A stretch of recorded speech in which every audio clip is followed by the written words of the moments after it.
It's problematic only because of the dark colors of the floors and different things. So I think that, yes, that probably got the most discussion or attention. And even though it got the most discussion, they didn't do a very good job, right? I think they did do a good job. Well, wait a minute. I thought you had to come 10 days later with other equipment in order to be able to capture correctly the theater.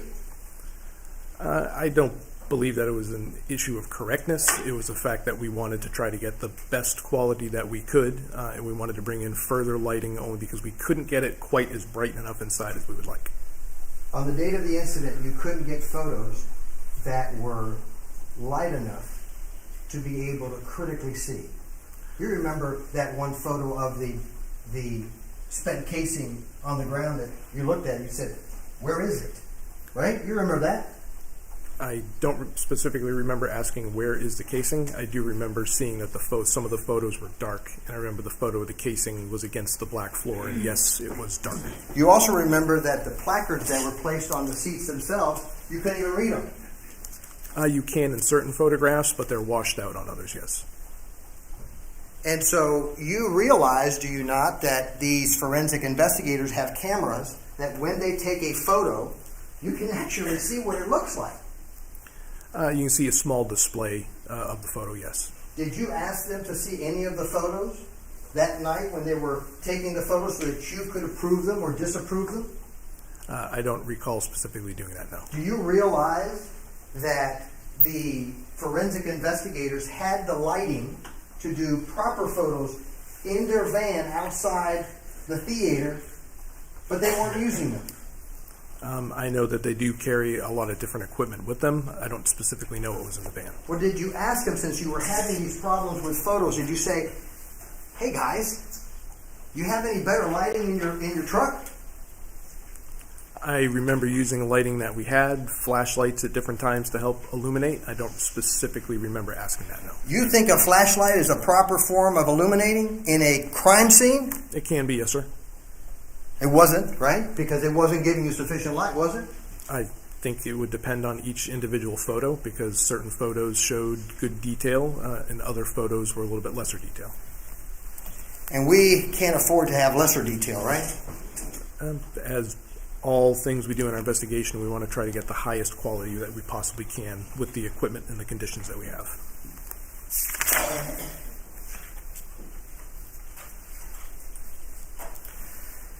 So knowing that there was a camera there, knowing that there was a video surveillance system there, the beauty of having as many officers as you all had there at the Cobb Theater is that you had officers from all different specialties, correct? We had definitely several different specialties because it was kind of an emergency call that came in. So some of the detectives, from property crimes had shown up. Some of the detectives from Vice and Narcotics. So yes, we had several different specialty units. And the most important, cybercrime, right? I believe Detective Bouson was there, who was assigned to cybercrimes at the time. Detective Lindsay. I don't believe Detective Lindsay was on the scene when I got there. I believe he went to the hospital. Detective Papanella. I don't recall if Detective Papanella was there or not. Those were the three detectives that actually started the cybercrime unit for the Pasco County Sheriff's Office, right? I think Detective Bouson came in a little bit later, but yes, I believe Detective Lindsay and Detective Papanella were both the original detectives assigned to that unit. That was a big deal for the Pasco County Sheriff's Office. There was a lot of man hours that went into training those officers, correct? Over time, yes. In fact, they became quite an elite group. Yes, sir, I believe and so. Certainly by January the 13th of 2014, they were quite an elite group. I do believe that they had quite a bit of knowledge, yes, sir. And you knew, did you not, that Sergeant Sessa had specifically assigned Detective Bouson to capture and preserve the video surveillance that took place on January 13th, 2014. You were aware that Sergeant Sessa had specifically directed Detective Bouson to do that. I don't think I was aware that Sergeant Sessa was necessarily involved. I do remember having discussion with Detective Bouson that he'd been requested to try to get copies of the video, yes. And he told you he had been requested by the sergeant. I honestly don't remember if I knew specifically who had requested it. Well, chain of command is important because you have individuals that are sergeants, captains, and what have you that may have more experience than you. Yes, sir. And so if Bouson is telling you, hey, by the way, I've been asked by a supervisor to take this role on, I would imagine you would respect that. Yes, sir. But you didn't, did you? You told Detective Bouson, who was a highly trained officer in cybercrime, you told him, you're not going to do it, I'm going to do it. That's what you told Bouson. Bouson, this is my crime scene, I'm the crime scene detective, you're not going to do it, I'm going to do it. Right? Definitely did not tell him that, no, sir. What did you tell him? So Detective Bouson had informed me that he'd spoken to management at the theater and requested copies of the video. What he'd been told was it was going to take several hours to back up the video, so it wasn't going to be available that day. So Detective Bouson and I are very good friends and have been. So it was going to be an issue of coming to pick up video that was already downloaded for us, and I simply told him that I could take care of it when it was done because the crime scene and the physical evidence in the building was my overall responsibility. You think that Detective Bouson was going to let Cobb Theater copy the video? Is that what you're telling the ladies and gentlemen of the jury? You think that's what he was going to do? Yes, sir. That's what he told me he did. You know that that's not the protocol for cybercrime, right? The protocol for cybercrime is no, private entities don't do that. We do it.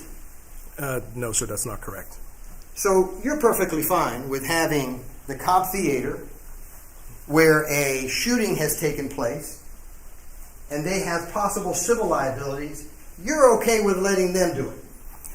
Yes, sir. At that time and still currently, our policies and procedures allow an IT-controlled video system to be controlled by the IT department that owns it and hand the video to us, yes. Do you know who was the IT individual that was, in your opinion, controlling?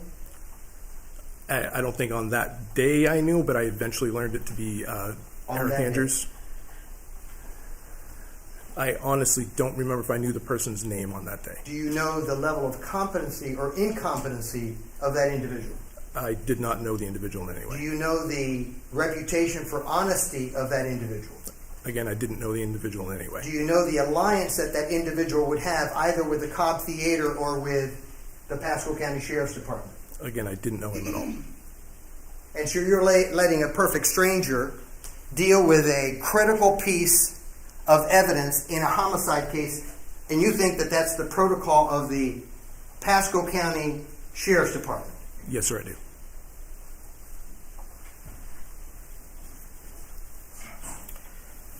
Before allowing this unknown person to do whatever the unknown person was doing, did you at least go up to the IT room that very moment and go to see what was in the IT room? I do not believe I went to the IT room that day, no, sir. So you didn't go to the IT room to see how many DVRs were up there, right? Not that day, no, sir. So you didn't go up there and actually get the serial numbers and the models and make of those DVRs? No, sir, I didn't. And so you didn't go up there and get serial numbers of any of the hard drives? I would not have been able to do that, sir, no. And you had absolutely no idea what was in that room at the time that this incident occurred? Again, I didn't go to the room that day, so I'm not aware. I was aware afterwards, but no, not that day.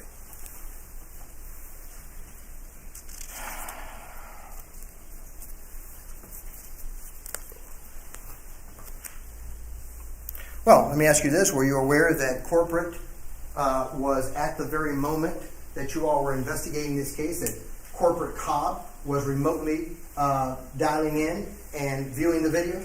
Objection, Your Honor. Facts not in evidence. My question is he aware of that? Were you aware that at the time that you were conducting this investigation, Cobb Corporate from Alabama was dialing in remotely and viewing that video? I would not have been able to do that, sir, no. And so you didn't go up there and actually get the serial numbers of any of the hard drives? No, sir, I didn't. And so you didn't go up there and get the serial numbers of any of the hard drives? The explanation that was given to me was that they had dialed in remotely and that they were backing up all of the video footage, but not reviewing it at that point. So do you know who that person was in Alabama that was doing this remotely? I did learn later on, but at that time, no, I did That not. day, did you know? That's the same individual I'd said before that I did not know at all. And so, again, the same answers to all those questions. You didn't know that person's level of competency. You didn't know anything. Correct. Okay. You certainly must have known that the Cobb Theater certainly had a liability interest in this case, right? They could, yes.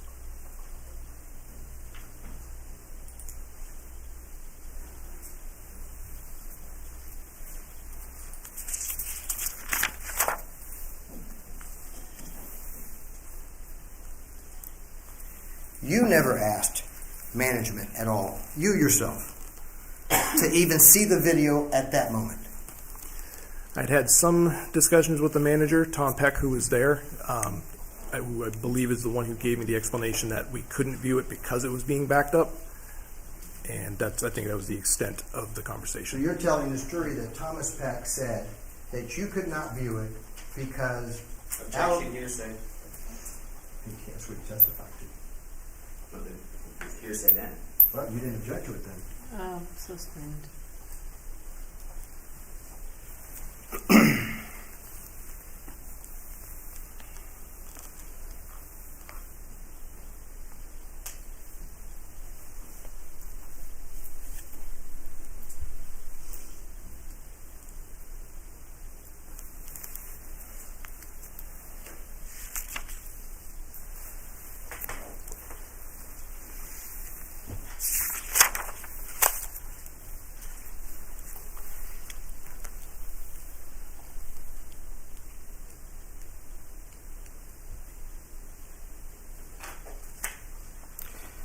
Okay, so let's go to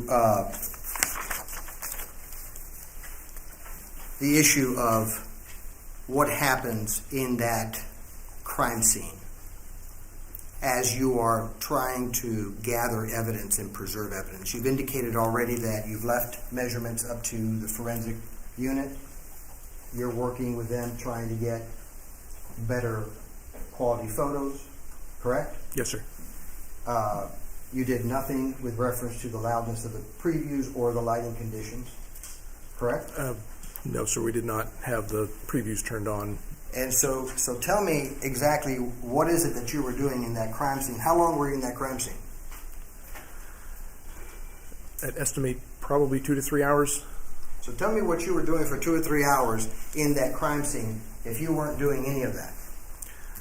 Upon my first arrival, I did a walkthrough of the crime scene so I could observe different items, things that I saw, to be able to describe them in my report. I would have had multiple discussions with the different technicians or the forensic investigators that were there to find out what they had seen, what steps they were taking. I probably would have had several conversations with Detective Harris back and forth, so there were multiple things going on over time, possibly answering questions that any of the investigators might have had. Okay, and so certainly in none of those conversations had the name Joanna Turner ever come up. I don't remember that name, no, sir. You know who she is today. I do know who she is now, but not at that time, I don't believe. In fact, the name Joanna Turner didn't come up that day, period. That entire day. To me, not that I'm aware of, no, sir. And the whole purpose of these meetings with the brass is so that you all would exchange critical information. Right? Yes, sir. I mean, that's what you want at the end of the day. Give me all the critical information so that we can maybe do some things here at the scene that will help in the overall investigation, right? It's so everybody involved has an understanding of what's going on, not just in the crime scene, but with what the status of the investigation, different witnesses. So it's just overall information sharing.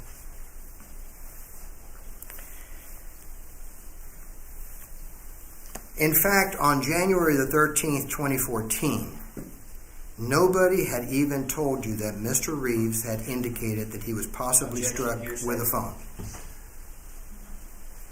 All of them. On January 13th, 2014, nobody even told you that Mr. Reeves had possibly been struck with a phone. While I was in the crime scene, I don't recall anybody telling me that. If by the end of that day, I don't know for sure when I learned it. If it was by the end of that day or possibly the following day, I don't recall.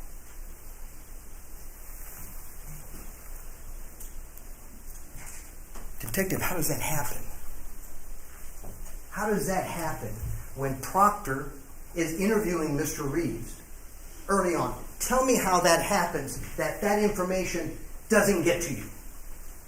I don't know that I have an answer for that, sir.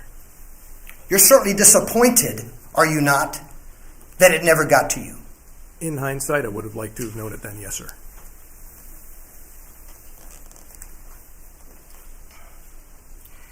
And the reason that you're so concerned about that is that you had a conversation, did you not, with the crime scene forensic tech, whatever you want to call it, concerning that phone that was on the ground. You had a conversation because she asked you, hey, what do you want me to do with this phone? Hey, what do you want me to do with this phone? You want me to turn it off? Yes, she did specifically ask me if it should be powered off or on. She picked up that phone from the floor with gloves on Yes, sir.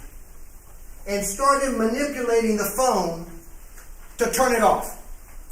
There, you have to manipulate the buttons on the phone to get it to turn off, yes, sir. Because you didn't know that that phone was possibly used to strike Mr. Reeves in the head. We would have taken the same steps to collect it. I was not aware that that accusation had been made. No, sir. Well, certainly you didn't talk to her about, hey, forensic investigator, we need to be very careful. Wait a minute. That may have some DNA on it. Wait a minute. We need to do something special with this phone. You didn't do that, did you? I did not ask for any DNA processing on the scene, no, sir. Because you know if someone is manipulating a phone, that possibly the DNA that is so critical in a case may go away on your glove. It's possible it could get wiped off, Or yes, it sir. may be mixed and distorted as a result of the holding process, right? The reason we wear gloves is to try to stop that kind of contamination from happening, and the way we package it for the same reason. But could it be possible to contaminate a piece of DNA evidence? Yes, it could be possible. Well, and you all don't even put the glove that you use to pick up the phone in the package or in a separate package so that that can be analyzed as well for transfer DNA. We definitely would not package it with the same item because that would be contaminating it for sure, most likely. But generally speaking, no, we don't package gloves as a matter of course. If there was a specific, say there was blood that got transferred to the glove accidentally or something, we may, but yeah, no, not as a matter of So course. blood's okay, but transfer DNA, let's not worry about it. So throughout the processing, excuse me, throughout the processing of the crime scene, that investigator's going to be touching multiple things with that pair of gloves. Well, So- you wouldn't have allowed that. Had you known that that phone had been thrown to Mr. Reeves and that it had possibly hit him in the head, you were not going to allow that crime scene investigator to use a glove that she was using all over that theater. You would have said, ma'am, new gloves. If you're going to pick up that phone, we're going to have to pick it up in such a way that we do not destroy evidence, right? That's what you would have done. If we were going to process it for DNA on the scene, yes, we would definitely use a clean pair of gloves. And you would have told her, after you're done with that glove, don't touch anything else and put it in a bag so that we can determine whether there's transfer DNA on those gloves. Generally speaking, no, because the swabbing would be done on the item itself. We would preserve the swabs that we took from the device, not necessarily the gloves. What's wrong with swabbing the gloves? Is there some chemical that destroys the glove if you swab it? It's not an issue of destroying the glove. It's an issue of that investigator would have had to touch the gloves putting on. There's a risk of contamination. So Have you heard of grabbing the gloves right from here, right? And you take them off, and then you put them in a bag, and you let the forensic lab that are very good at what they do, don't they? yes, FDLE has a great lab, don't they? yes, they do. And they do things with precision, right? Correct? I've never worked in there, but I would imagine so, yes. And you are amazed sometimes of what they can find, right? They've done very good work for cases in the past. Yes, sir. Especially in the area of DNA. I have had them had success in DNA cases, yes. There are cases that are 20 years old that get solved through DNA in the most remote places, right?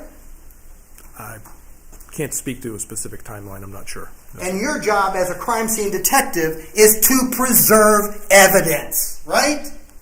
It's to coordinate the preservation of evidence, yes, Oh, sir. so somebody else is responsible for preservation? You're supposed to coordinate it. Everybody else is responsible. So our policy outlines the responsibilities of the crime scene detective as the person who coordinates it, and it further outlines the responsibilities for forensic investigators, and that they will be the ones actually. Any question about the removal? Did you of know drugs? that Cobb Theater had flown an individual from Alabama to meet this gentleman there at the Cobb Theater so that they could take the hard drives immediately to Alabama? I think I learned that eventually, but at the time I went to Alabama, I don't believe I knew all those details now. Well, do you know who that individual was that was flown from Alabama to come to the Cobb Theater to pick up those hard drives? I do not personally know their identity, no, sir. You never interviewed him? No, sir, I did not. You never spoke to him to see what his interest was in that whole process? I did not speak to him, no, sir. And so now you're at a lawyer's office Yes, sir, in Birmingham. that I would imagine had the interest of the Cobb Theater in mind. He was obviously representing the theater. Well, 'Cause did you ask the lawyer, hey, why is this stuff at your office? Objection, you can't, attorney-client privilege can't do that anyway. Is ask. Ask. Sustain. Okay, so now you're at the lawyer's office, and the lawyer gives you a box or a case, right? Yes, sir, it was a hard plastic case. What do they call those cases? That particular one was a Husky case. A Husky case. And so that case had a lock on it, Yes, sir. right? With a key that was given to you. Yes, sir. And in front of that lawyer's office, or in front of that lawyer, period, did you get that key and did you open the Husky case to see what was in it? No, sir, I didn't. The box was sealed with a numbered seal, so I did not break that seal. Well, didn't you want to know what was in the box? I received an inventory sheet from the attorney outlining the different drives and the bag numbers that they were inside the box. Did you know this attorney personally? No, sir. Did you know his level of honesty and truthfulness? Objection, relevancy, properly. I think it's very relevant, Your Honor. All overruled. Did you know? I did not know him personally, no, sir. And so you were taking for granted a piece of paper that he was giving you as to what the contents of that box was. I was definitely taking it on face value because he was presenting me with something that we had never had before. We had never had the drives in our possession, so I did not have any knowledge or way to know how many drives there should have been or what was there. So I did take him, yes, on face value as to what he told me was in that So you box. did inventory before leaving. You didn't inventory that in his presence so that if later on if he said, oh, detective, I don't know what happened. You must have, lost them or what have you, but they were in there. Look at the sheet of paper, detective. It says, 25, hard drives. And, there's only 5. You had it. You should have opened it here in front of me. You never did that. We inventoried it at a later date, but not at the attorney's office, no, sir. Well, you inventoried it at a much later date, only through necessity, right? At that point, the box had been opened, so we felt that we should account for what was in there, yes, sir. Because what happened was you got that sealed box that had a lock. You brought it over to the Pasco County Sheriff's Office, to their evidence room, and you put that in evidence without ever opening that box, Correct. without ever doing any inventory of that box. Correct. Do you normally do that with boxes that you find at crime scenes? It's a box. I don't know what's actually in it, but I'm going to put it at the sheriff's office in their evidence room. The box didn't come from a crime scene, and it came with documentation, like I said, from the attorney telling us what was in there. And the purpose for packaging in that way was to keep the seal intact. So if we did have to analyze it in any way or have someone come testify to it, that they could testify that they sealed the box and the seal was in fact intact. You don't know why it was at the lawyer's office, do you? I guess I don't understand what you mean. You don't know why that box was not at corporate headquarters versus the attorney's office. You have no idea. I don't know why they chose to store it where they did.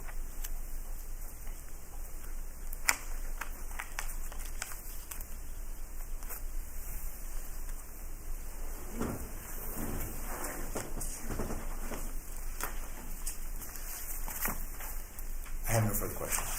Thank you. Good time for a break.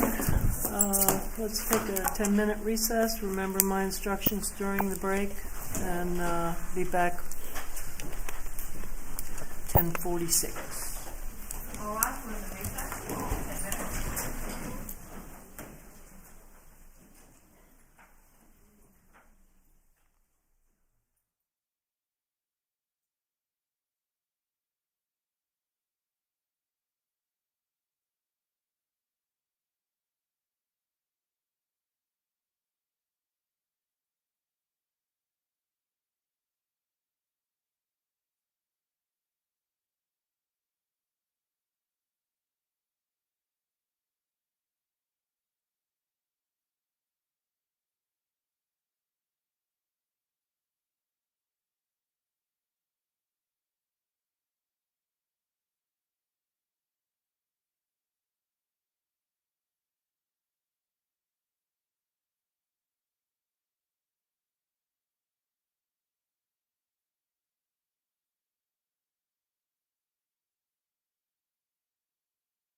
Thank you, everybody.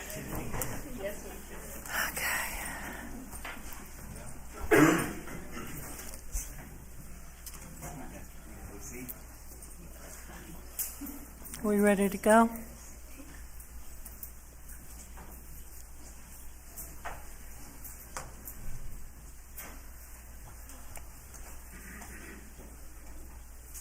All right, Tina, bring him in.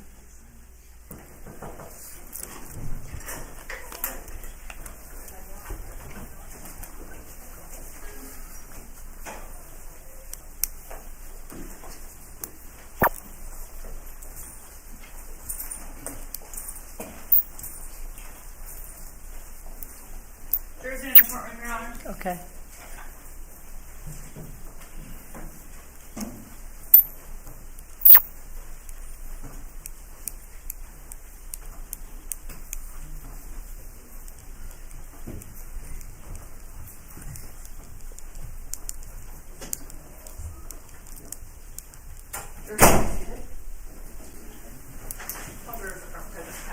Thank you.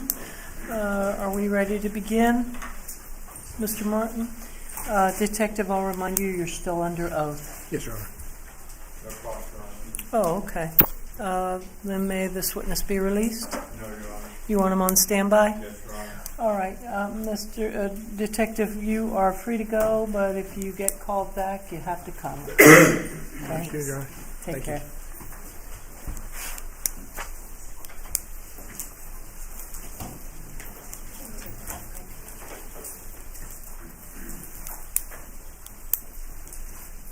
Who's next? Your Honor, the defense would call Detective Anthony Bouson.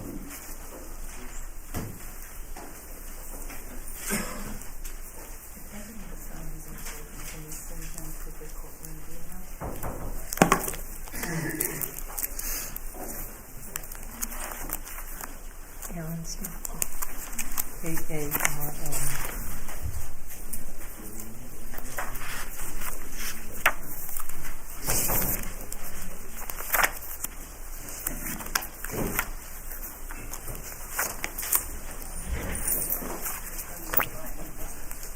Do you solemnly swear or affirm the testimony you shall give in this cause to be the truth, the whole truth, and nothing but the truth, so help you God? I do.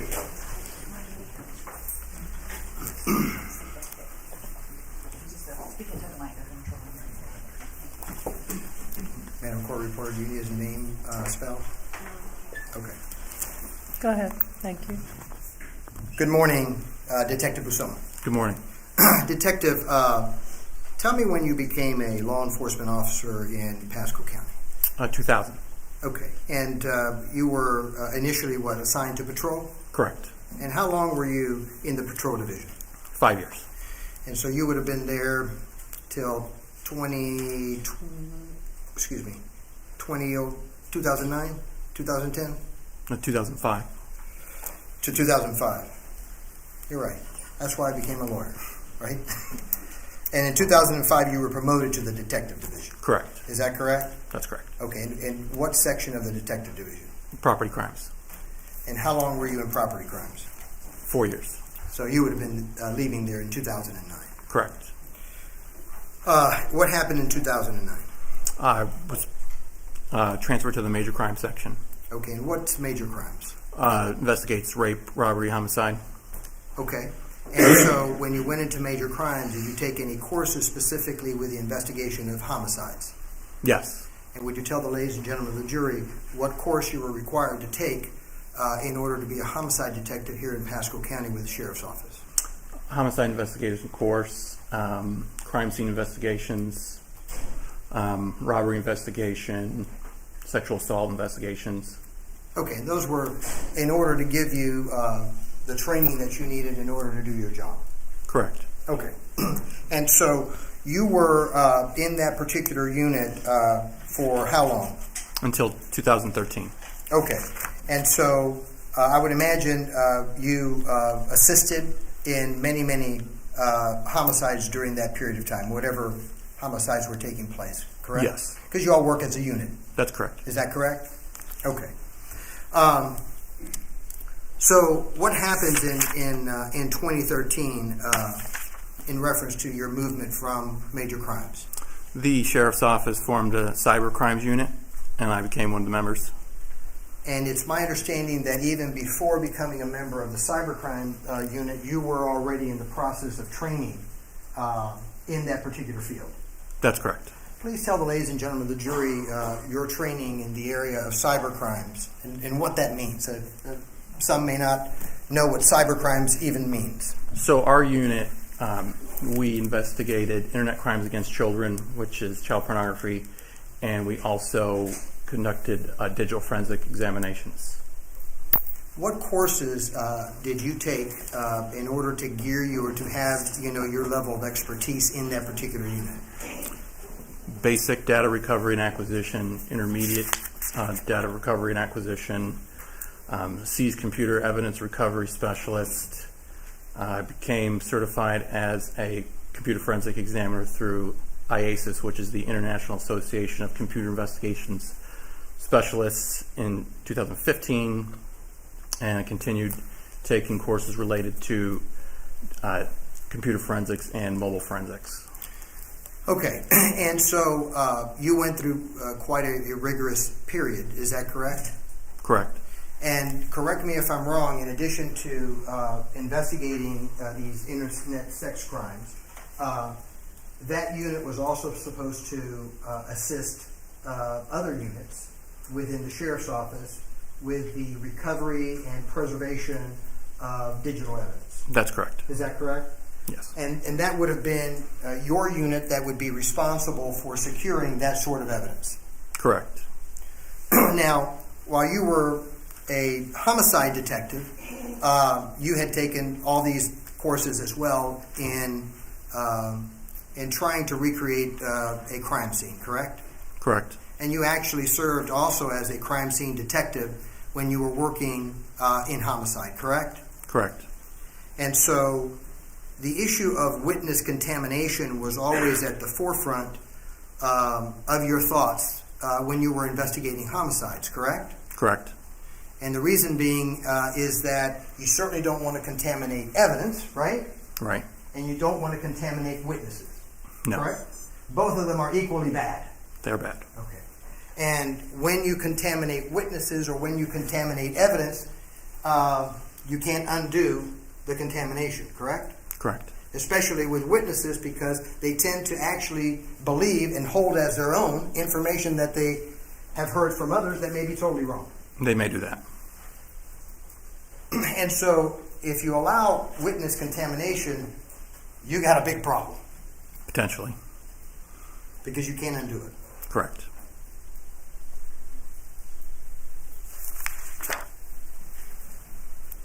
And so when you go to these crime scenes, the first order of business, if you've got a bunch of witnesses, is you've got to separate them, right? Yes. And you've got to instruct them not to discuss anything that they may have seen with each other. Correct. And not only do you have to separate them and instruct them, you have to keep people, officers, near them to make sure that they don't violate that very special rule. Yes. And certainly you've done that in your investigations a multitude of times, correct? Yes. You learned that back as far as the police academy when you first started your career as a law enforcement officer. Yes. It's a basic tool, right? Correct.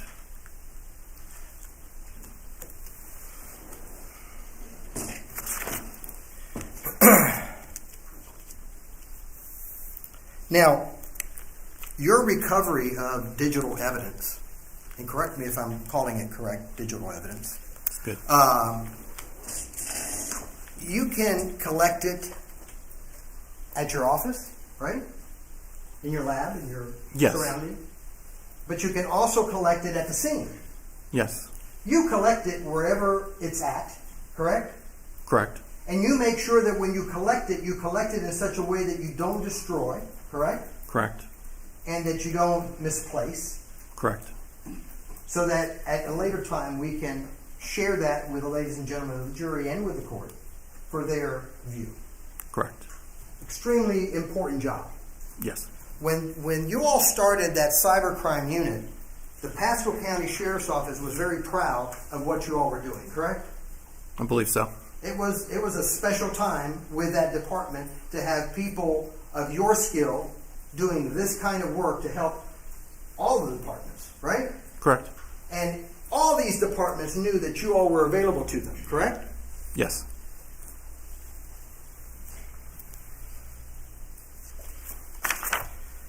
And not only were you available, you all had developed relationships with the Florida Department of Law Enforcement.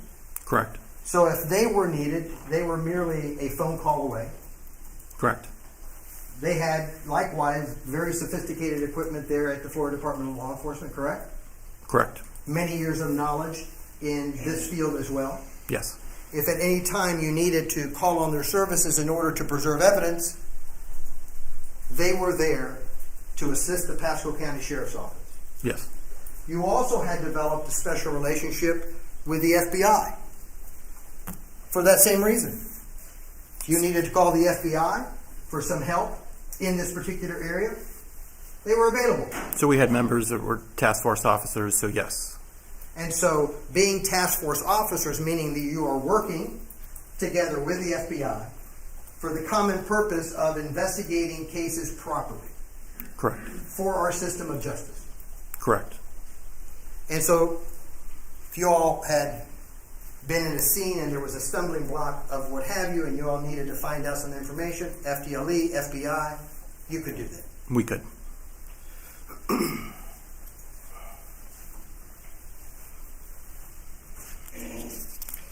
The three officers that started, or they were the first officers in this unit, were yourself, Papinella, and Lindsay. Is that correct? That's correct.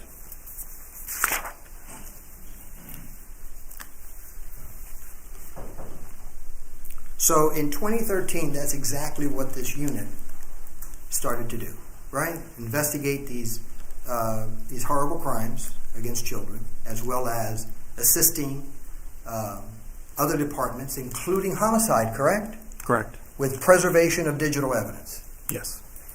And that would include video evidence, right? Could, yes. Okay.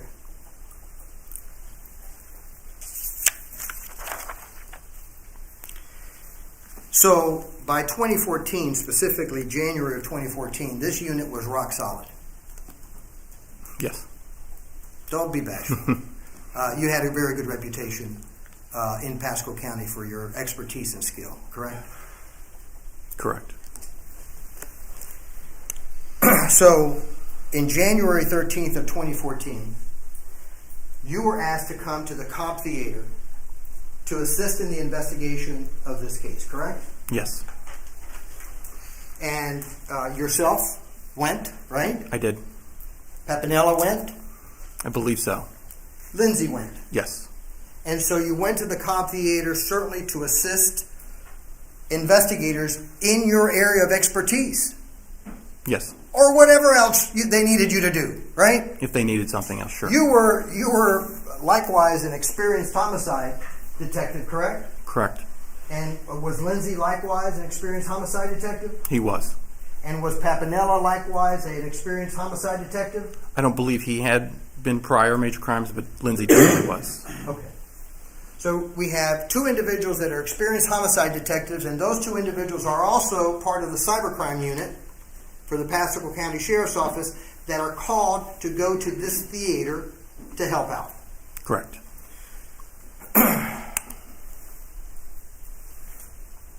Now, you get there to the theater and you meet with Sergeant Sessa. Is that correct? Yes.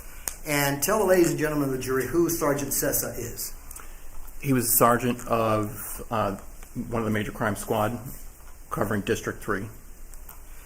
And Sergeant Sessa did something very important with you. The first thing that Sergeant Sessa did when you arrived is that he actually took you in to the crime scene. He did. Right?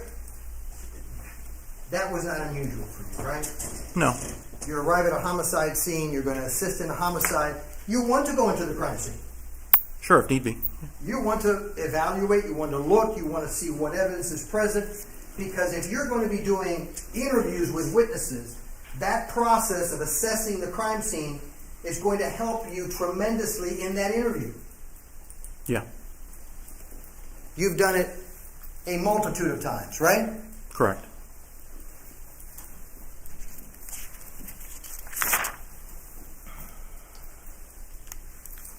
And you agree that it's a very important function in the investigation of any crime. Yes.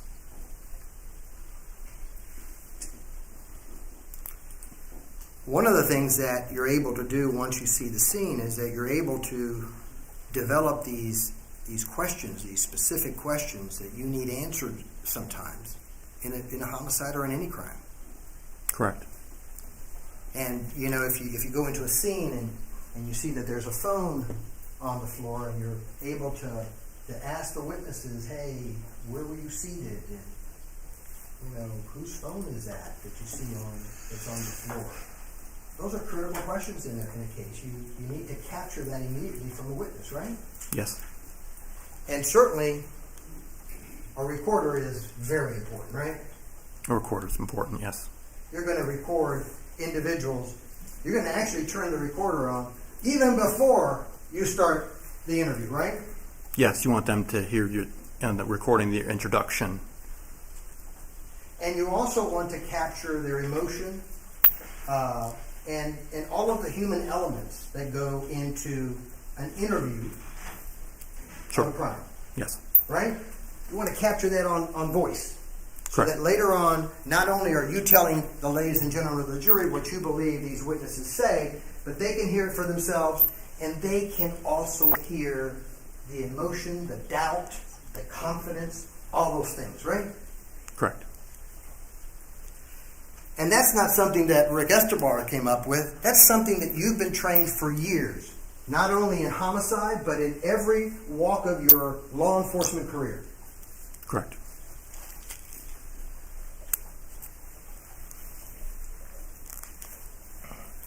You also know how critical video surveillance evidence can be.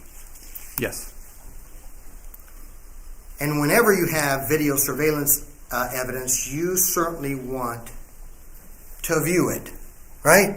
Yes. Because it can give you all sorts of information that you can use not only with the interview of witnesses, but in recreating what actually took place at the time of the incident. Correct. It can be very powerful, Yes. right?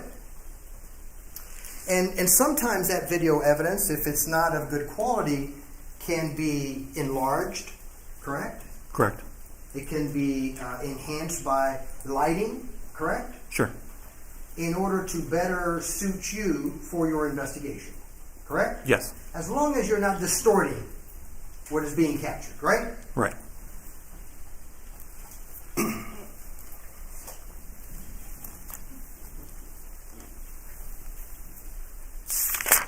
And so, something that was very important that day that Sergeant Sessa asked you to do was to capture any video evidence that was present there at the Cobb Theater, specifically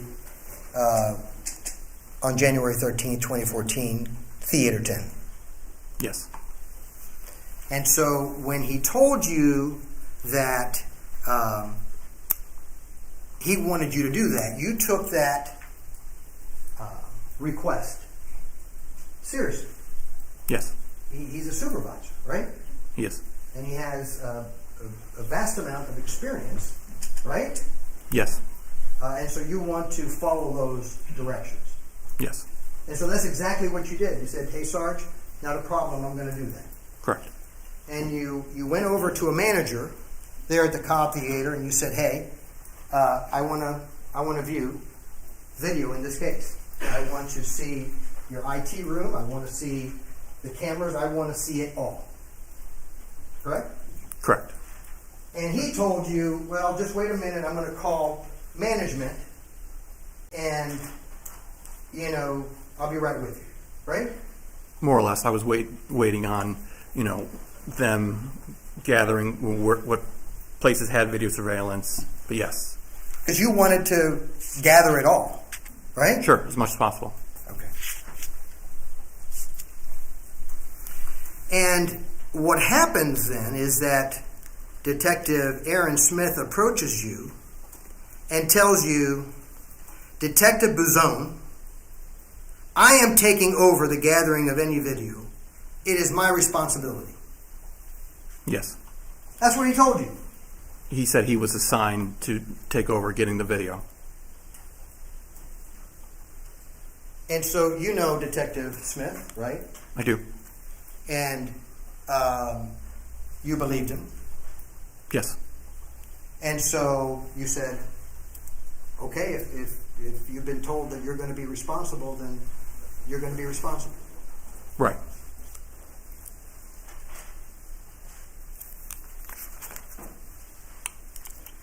Obviously, at that point in time, wasn't a whole lot for you to do with reference to this video because you have been taken off of that assignment. Correct. And despite the fact that you were taken off that assignment by Detective Aaron Smith, you stayed just in case anybody needed your help, right? Yes, we stayed on scene to see if there was any additional assistance needed. And you would agree that Detective Lindsay, who was also part of the cybercrime unit, was also there if anybody needed assistance. Well, I believe he had gone to interview Mrs. Oulson. Okay. But at least he was there initially. Yes. If they needed him, right? Correct. Okay. And certainly he was only a phone call away after he finished that interview, right? Yes. And he would have had the similar expertise as you had. Yes.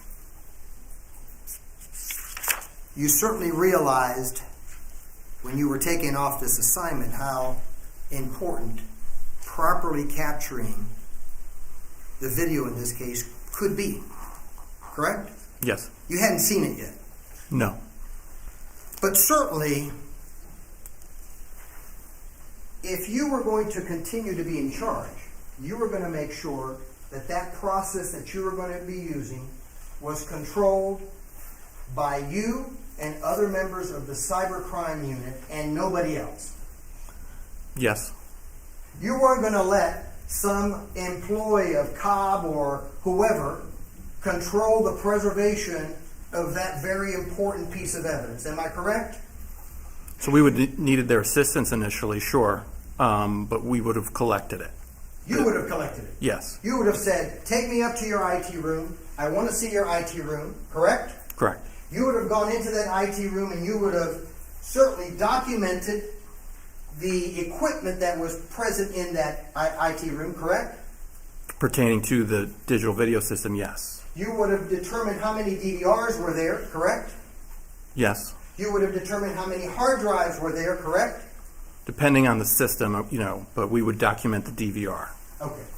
And the reason you want to do that is you want to do that as early as possible because at some point in time, someone's going to ask you, what was there on January the 13th of 2014, right? Yes. And you certainly do not want any loopholes in that chain, right? No.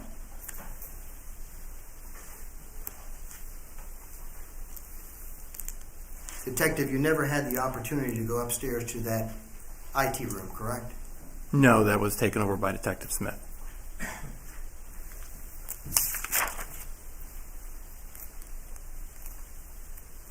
Now, in these DVRs, you are aware that they have proprietary software, correct?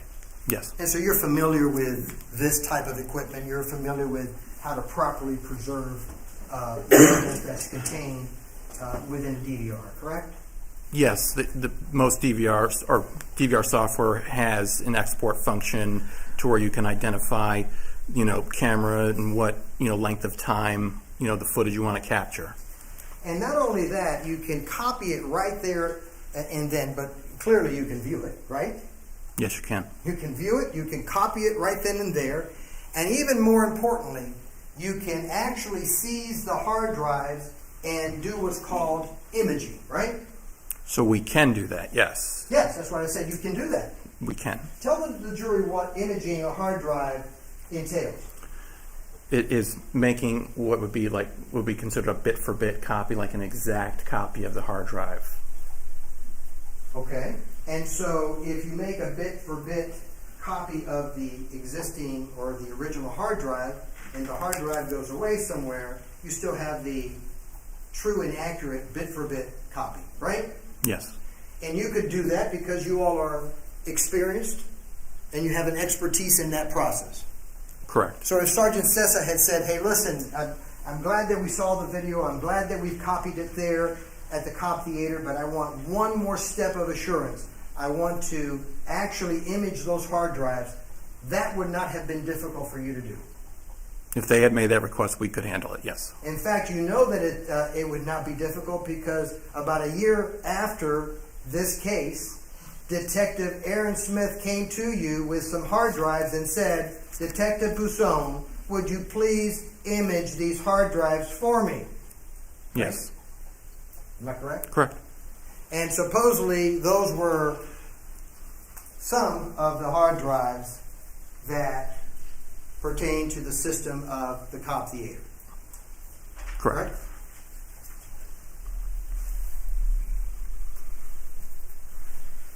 And again, you believe that when you are seizing video evidence, that law enforcement should take absolute control of the process of capturing. I think he's right. Sustained. You certainly are not going to allow some outside entity to do that for you. That's the answer, Your Honor. We've been through this. Sustained.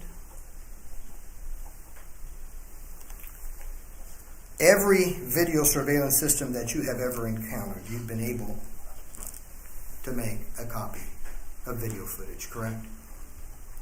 So one way or another, like, we've gone out to systems where the owner didn't know the password, so we would take different steps. But, in those instances, we would image the hard drive and to preserve it and try to bypass the password.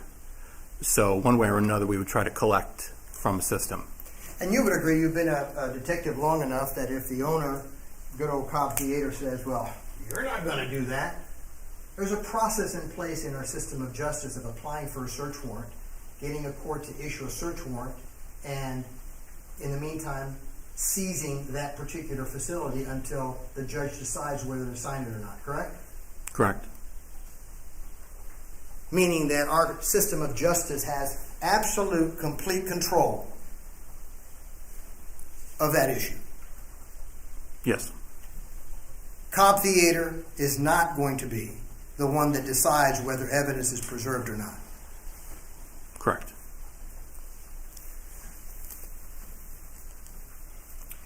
You agree, would you not, that private industry, private business, may have a different interest in those videos or hard drives than law enforcement? Yes. You have a shooting that takes place in a theater. The owner of that theater may have some concerns for themselves, not for the Pasco County Sheriff's Office. You would agree with that? I do. It's not the first time you've encountered that issue, correct? No, it's not.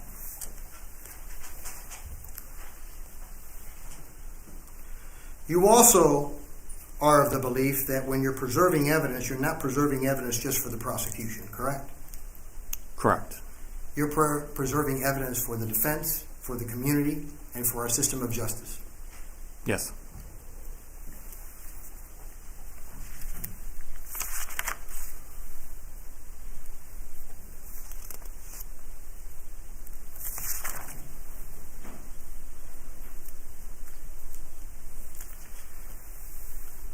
When Aaron Smith came to you a year later to copy some hard drives, how many hard drives did he give you? 10. He gave you 10 hard drives. You didn't know whether those were the 10 hard drives that existed on January the 13th of 2014. Well, I would have no way of knowing. I wasn't part of collecting that. And you weren't aware whether maybe there were more hard drives that were not given to you. No, I wouldn't.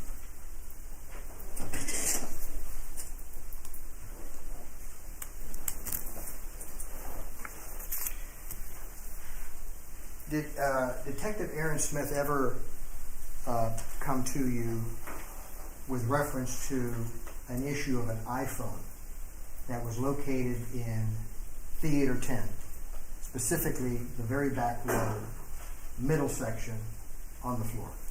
No. That's an area of expertise for yourself as well, is it not? Mobile forensics, yes. And so you've had quite a bit of studies in that particular area as well. Correct. And you would agree that there is a right way and a wrong way of preserving digital evidence, frankly, any evidence, in a phone. Yes. I mean, you can do some things that are not the right way of handling it. Sure.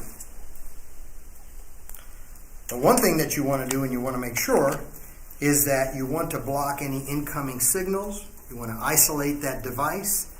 You don't want any network or connection to infiltrate that phone, correct? Correct. And you certainly don't want to turn off the phone if you could possibly do so. So it would be an ideally you would want to collect data from the device before it's been shut off if possible. And the reason that you want to do that is if you turn off a cell phone, you could lose information. You could. And so, again, that's a pretty basic concept in, even if you're not in cyber crimes, is that, you know, your detectives are instructed out there that if you find a phone and you can possibly keep it on and put it on airplane mode or do whatever needs to be done to prevent, you know, data from being lost, you don't turn it off, right? If possible, yes. Avoid turning it off. I mean, you all give memos out to the different divisions. It's not something that you keep as a secret, right? You try to help them. Well, there's been in-service training for detectives on basic procedure. That you all give, Yes. so that they don't make the mistakes that they can possibly make out there in an investigation. Correct. And so, since Detective Smith is a friend of yours, he is a friend of yours. He is. Since Detective Smith is a friend of yours, you didn't get any call from Detective Smith saying, "Hey, Detective Bouson, I got this phone on the floor. Can you tell me, can I turn it off, or what should I do in order to maximize the protection of information on that phone?" No, I did not. You didn't get that phone call. No.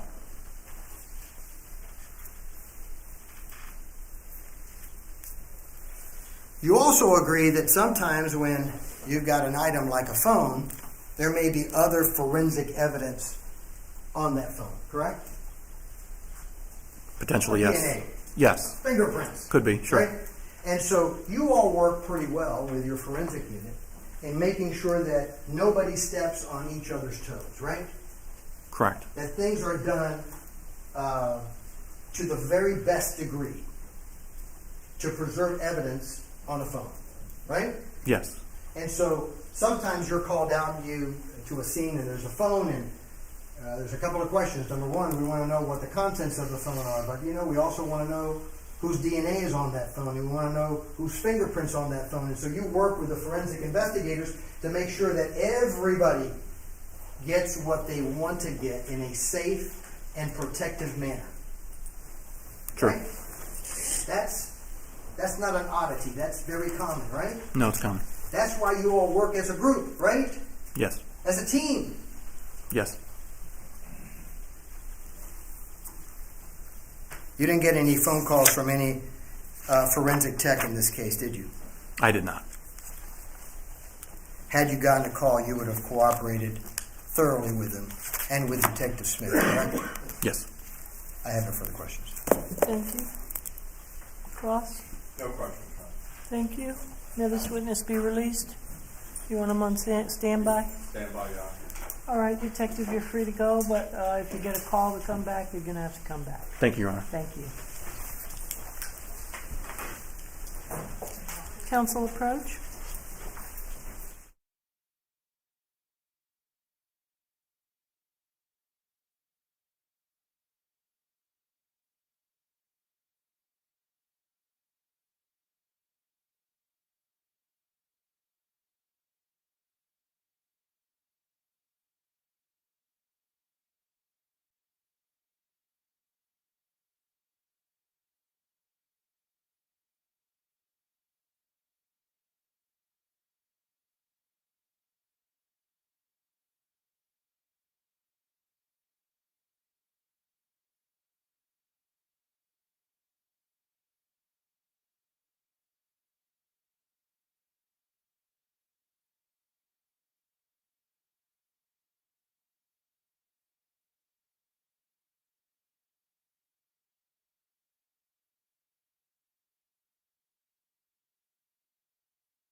Ladies and gentlemen, we're going to go ahead and break for lunch now, and I'll have you back at, say, 12:30.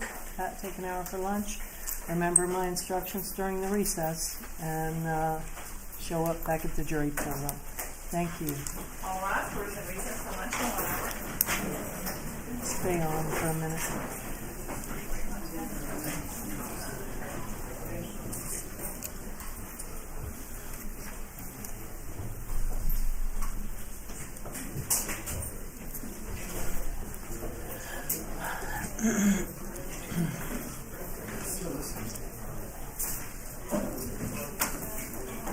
Turn is out, Your Honor. Thank you. Real quick before I go off the record, present, all the folks that were present from the beginning of proceedings this morning have been Mr. Scott Rosenwasser for the state, Manny Garcia for the state, Glenn Martin for the state, defense, Mr.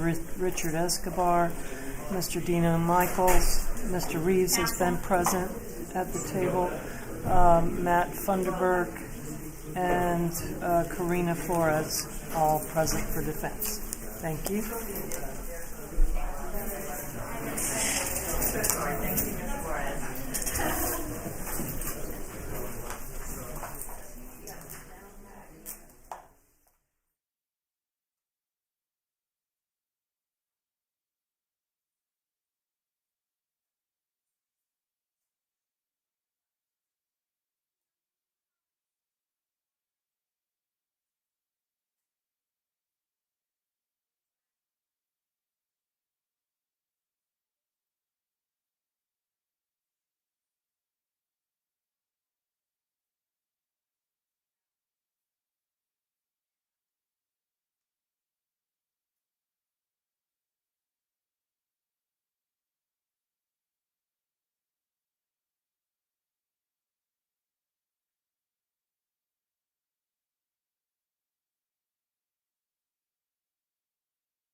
Okay. Thanks, everyone. You may be seated.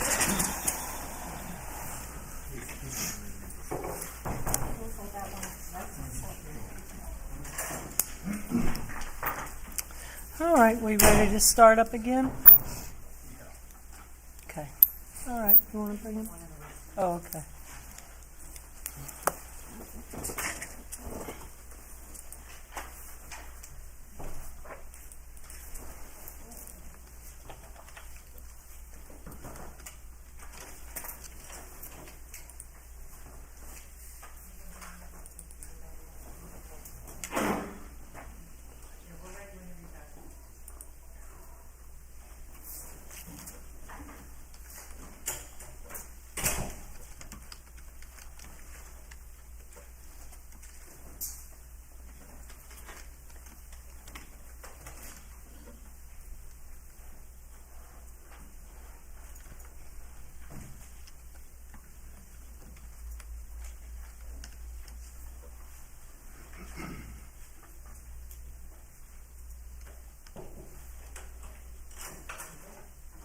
Everyone in the courtroom, Your Honor?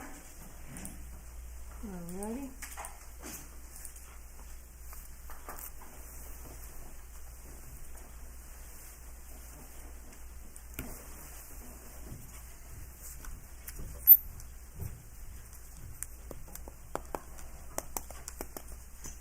Please make a seat. Officers are present and accounted for, Your Honor. Thank you, Deputy. Ladies and gentlemen, thank you for returning. Were you all able to abide by my instructions during the recess? All right, excellent. Then we'll get started. Mr. Escobar? The defense would call John Sillis.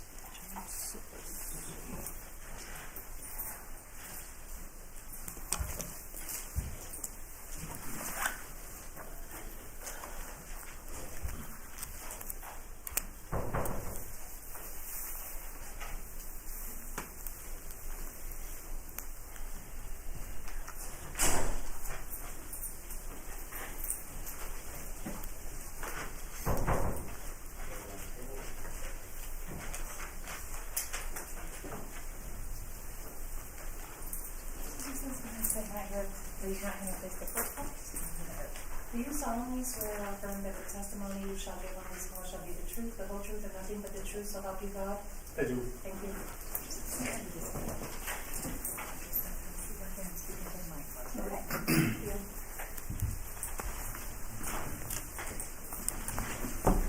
Go ahead, Mr. Escobar. Good afternoon, Mr. Sillis. Hi, Would you please state your full name for the record? John P. Sillis.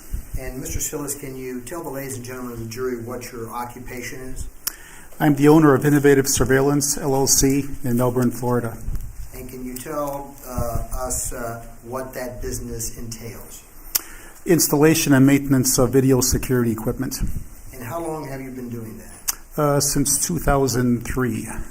Okay, and so you were obviously in that business in 2013 and 2014, is that correct? Correct.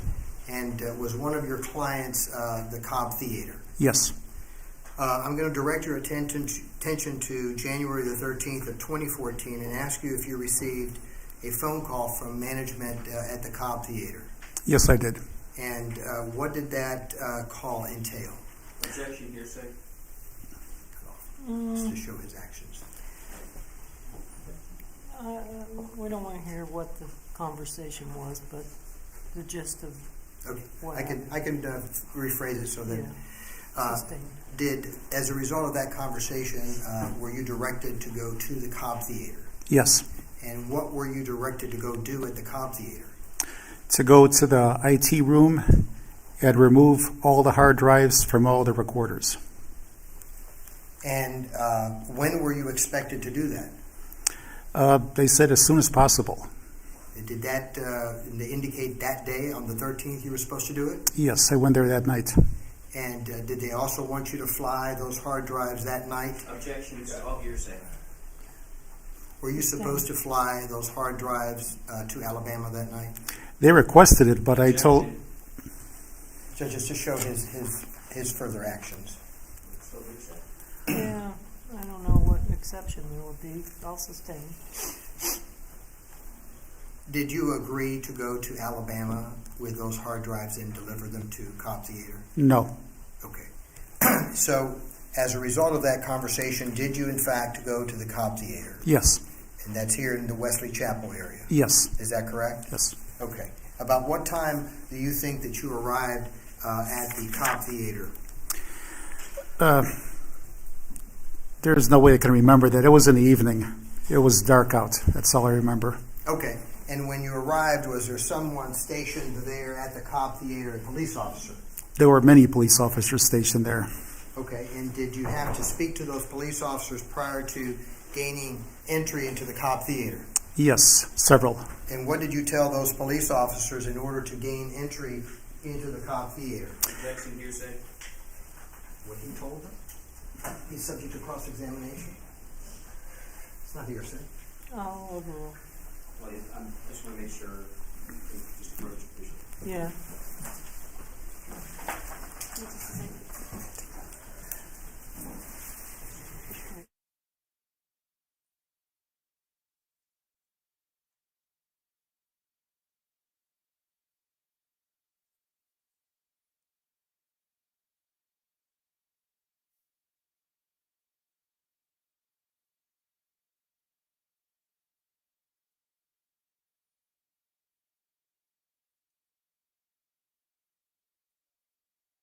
In order to gain entry into the Cobb Theater.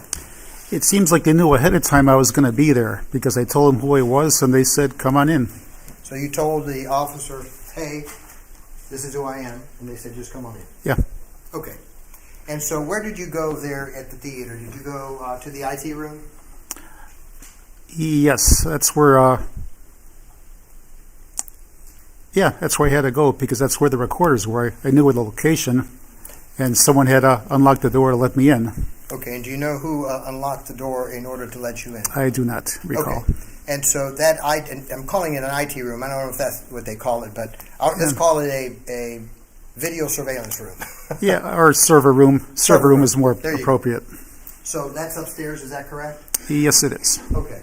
And you are familiar with that system, are you not? Yes. Not because This is direct examination. we've also have an order. This is a state witness that we're calling. No. Was he? Approach. Yeah. Yeah.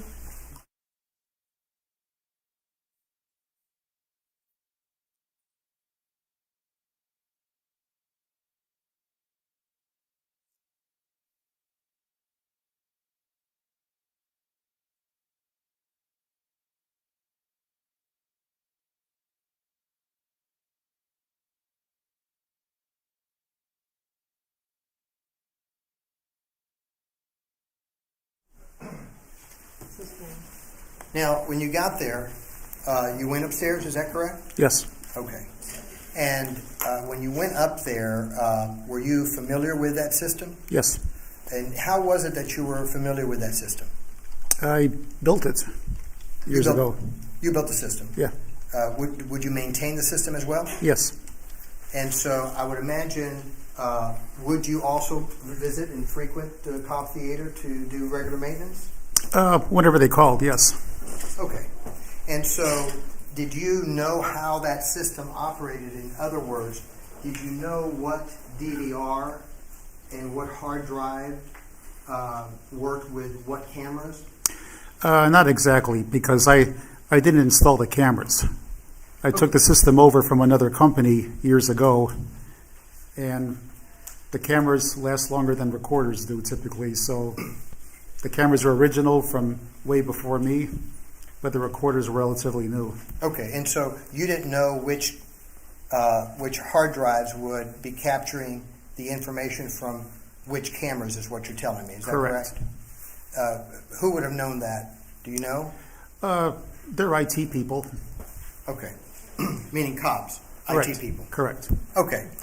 And so you get there, and what do you do? They told me just take all the hard drives out, pack them, Objection, this is hearsay. Sustained. What did you do? remove the hard drives. Okay, so how many DVRs were there in that system? I believe 5. And how many hard drives did each system have? Each one had 2 for the video and 1 for the operating system. So that would have been Three per three recorder. per DVR. Correct. That would have made 15 hard drives. Yes. Okay. And so you took all those out, and what did you do with them? Just packed them up to prepare them for shipping, put them in a box, and that was it. Okay, and who did you hand those hard drives to? It was a representative from Cobb Corporate. That had flown down from Yes. Cobb Corporate Right. that very night? Yes.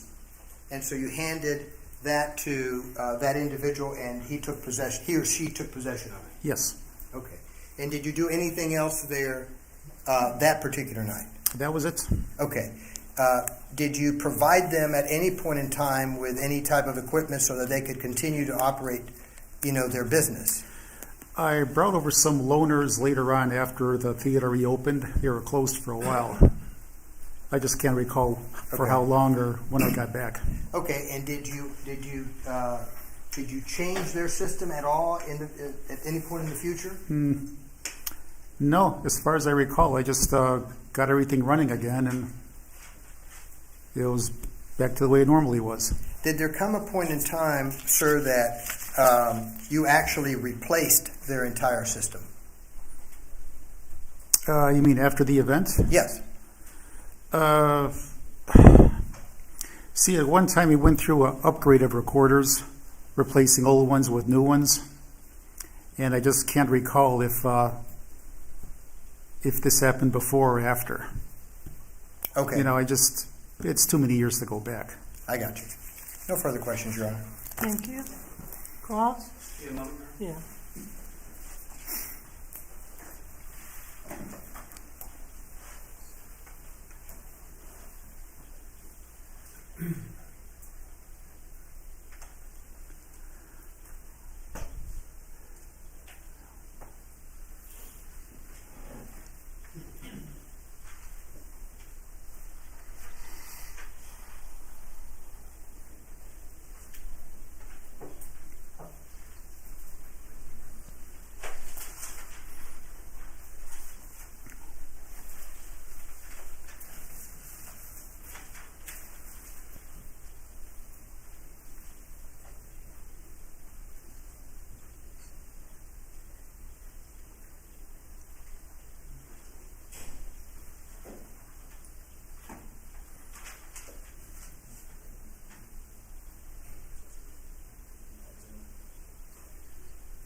Very briefly. Okay. As you indicated, there were 15 hard drives total, correct? Yes. Okay, 5 DVRs. That's a digital video recorder? Right. All right. And then you said each one has 2 video and 1 operating system, correct? Typically, yes. Okay. Or are you talking about this one or just typically? I'm not 100% sure they are all populated like I mentioned, but I think they were. Like I said, we're going back quite a few years. Okay, so you're saying then in this case you're just not sure. Right. All right. But 90% sure. Okay. Best I could do. All right, we'll give you 90% sure. Okay. All right. So when you say operating system, that's not videos. That's kind of just like maybe the player, so to speak, something like that. Like Windows. Okay. So then we have 10 video and 5 Windows operating systems. That would be correct. Yeah. Okay. And the videos would just be from different cameras within the entire theater complex? Yes. All right. Do you know how many cameras were in Theater 10? Not exactly, because the recorders did not have every single channel populated. Every recorder could handle 16 cameras, but they did not have 16 times 5 cameras total. Okay. And then all the entire operating system was for everything in the Cobb Theater, and this is kind of what I'm getting at. So let's say theater number 10 had 2 cameras. There was cameras at the concession area, cameras at the ticket area, cameras in the lobby area. That's what we mean by all the videos, correct? Correct. All right, so when we're talking about 10 different videos, it's for the entire Cobb Theater area. Yes, that would be correct. Okay. Have a moment, Your Honor? Yes. Nothing further. Thank you, sir. Thank you. Any redirect? May this witness be released? Yes, Your Honor. All right. Mr. Sillis, you're free to go. Thank you. Okay, thank you.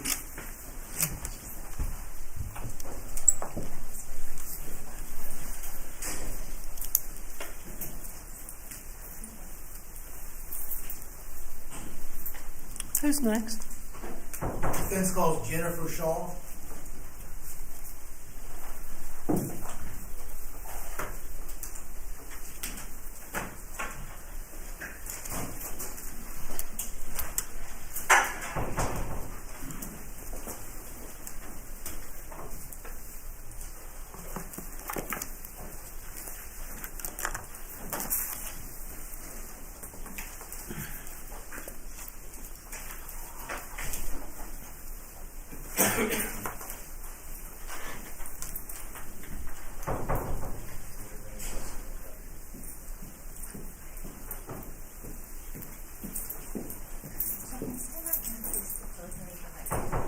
Do you solemnly swear or affirm that the testimony you shall give in this court shall be the truth, the whole truth, and nothing but the truth, so help you God? I do. Thank you. Okay, thank you.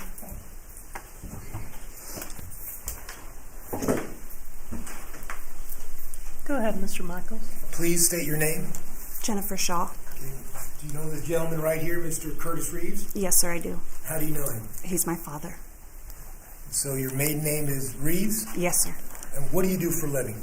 I am a vice president for a large national bank. We're going to talk about some of your observations and maybe some of your experiences growing up that relate to your parents. And so Vivian Reeves is your mother. Yes, sir. Your parents and their physical activities and your observations through the years, okay? Okay. All right. Now, Yeah.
as I was saying, we're going to talk about your observations of your mother and father as you grew up, and then as you got older, and then as they got older. Okay? Yes, sir. Now, as a family, when you were younger, what sort of activities, physical activities, did you all do as a family? Most of the things we did as a family was outdoors. For instance, what? We took family vacations every year. A lot of times those consisted of camping, hiking, fishing, bicycling, just about everything outdoors. My brother was active in Boy Scouts. I was active in Girl Scouts. My dad was very active in Boy Scouts, taught my brother's soccer team. So most of what we did was physical and outside. Okay, so you saw your father was very strong. He could hike, right? With Yes, you sir. all? Is that true? And your mother, could she do that as well? Yes, sir, she did. We were kids, so we could keep up with her then. Okay. And so then in terms of camping, would your father set up the camp for everyone? We all had responsibilities, but yes, I mean, obviously he orchestrated what needed to be done, but we were all assigned different tasks and different ways of helping. So it was a team effort. Now, you know that you know what your father did for a living as you were growing up into your teenage years, right? Yes, sir. Okay, and what did he do? He was a captain for the City of Tampa Police Department. And was your father a person that, for instance, went running on a regular basis? He did. At that time, he ran. He started having trouble running, so he switched to cycling, which was less impact on his body. Okay. And so you saw him at least at some point not able to run anymore. Correct. Okay. And so he took up bicycling. Is that right? Yes, sir. Okay. Now, you got married, Yes. right? Okay. And did you marry a police officer? I did. He also was a City of Tampa police officer. All right. But then at some point, that didn't work out. Is that correct? Correct. And so, we're going from, kind of have a cutoff point at January 13th of 2014. We're going to look before that, okay? Okay. Now, as an adult, you were out of the house, but did you visit your parents regularly? Yes, sir. We visited regularly, would go out to dinner and meet for dinner. Sometimes we did activities, and we still did family vacations in the fall where my family, Matt, and my parents, we'd rent a house together and go up to the mountains. Okay. And when you would go out with them as you got older, did you notice anything about their physical appearance? In other words, for instance, did you look at your father's hands and see any difference? Oh, yes. They started looking like old man hands. And what about your mother's hands? Same thing. Now, at some point, you actually moved into the same house as them, their house. I did. And when was that? That was in April of 2013. Okay. And did you have a child? I did. She had just turned a year old in February. Okay. And is that Madison? Correct. And so she was a year old when you moved into the home? Yes, sir. And that was in 2013? Yes, sir. All right. So between 2013 and January of 2014, you were living with your mother? That's correct. And your father? Yes, sir. And Madison, as you split custody with? Correct. Okay. With your now ex-husband. Now, as you saw your parents on a daily basis, did you make observations regarding, for instance, different things that they were unable to do? Well, let me ask you this. Let's go back a little bit. One of the things you talked about is kayaking. That's something you did with your father? Yes, sir. And your mother? Yes. Was there a time that you can tell us about where it kind of hit you that your father couldn't do the things he used to be able to do when it came to kayaking? Maybe sometime before 2014. Yes, sir. It was actually, I moved into their house. I left my husband in April of 2013 and moved into their home. We actually went kayaking that very same month, which is the last time we went kayaking all together as a family. And Matt was with us. It was me and then both of my parents, my mother and father. And Matt's your brother? Correct. So we went on the kayaking trip, and the kayak paddles are two-part paddles where you have to press in a little button and pull them apart. And it was a harsh reality as a child to see your father not be able to do that. He asked me for help to pull them apart. Okay. At some point, you and your husband had a motorcycle. We did. And your mom and dad had one too? Yes, sir. Did you used to go on trips together? We did. We rode with them some locally, and this would have been from a time frame. It would have been before I was pregnant with my daughter, so it would have been, 2011 or prior. So we rode some with them locally, and then we also trailered the bikes up to the mountains and rode some as well. Okay. Now, what sort of observations did you make of your father getting onto the motorcycle? Was it easy? Could he just swing his leg over and get on the seat? No, sir. It was actually quite frightening thinking that that he had to hold that thing up and get himself on, and then it was even more frightening to see my mom try to get on. Once they got on and got situated, they could go okay, but the getting on and off was rough. Okay, and what sort of realization, what hit you about seeing that? Just that.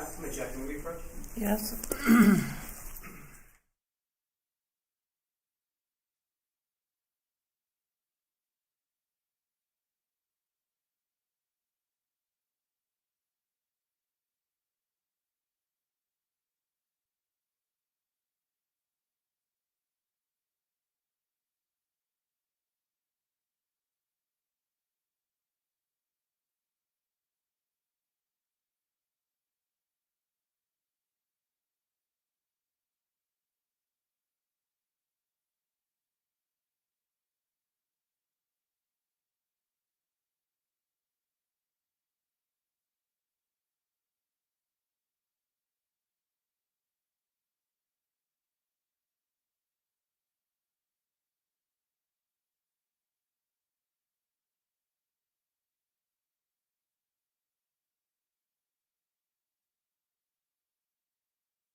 get seated, but just for a moment, please.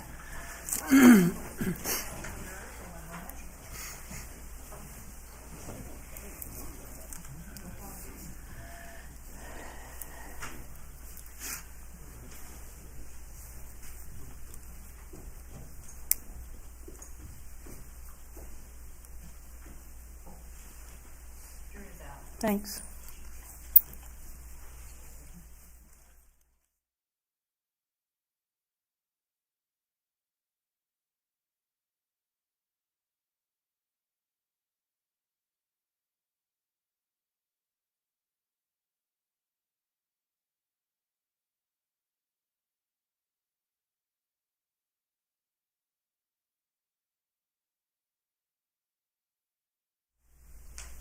Okay, you want to bring him in? Thank you.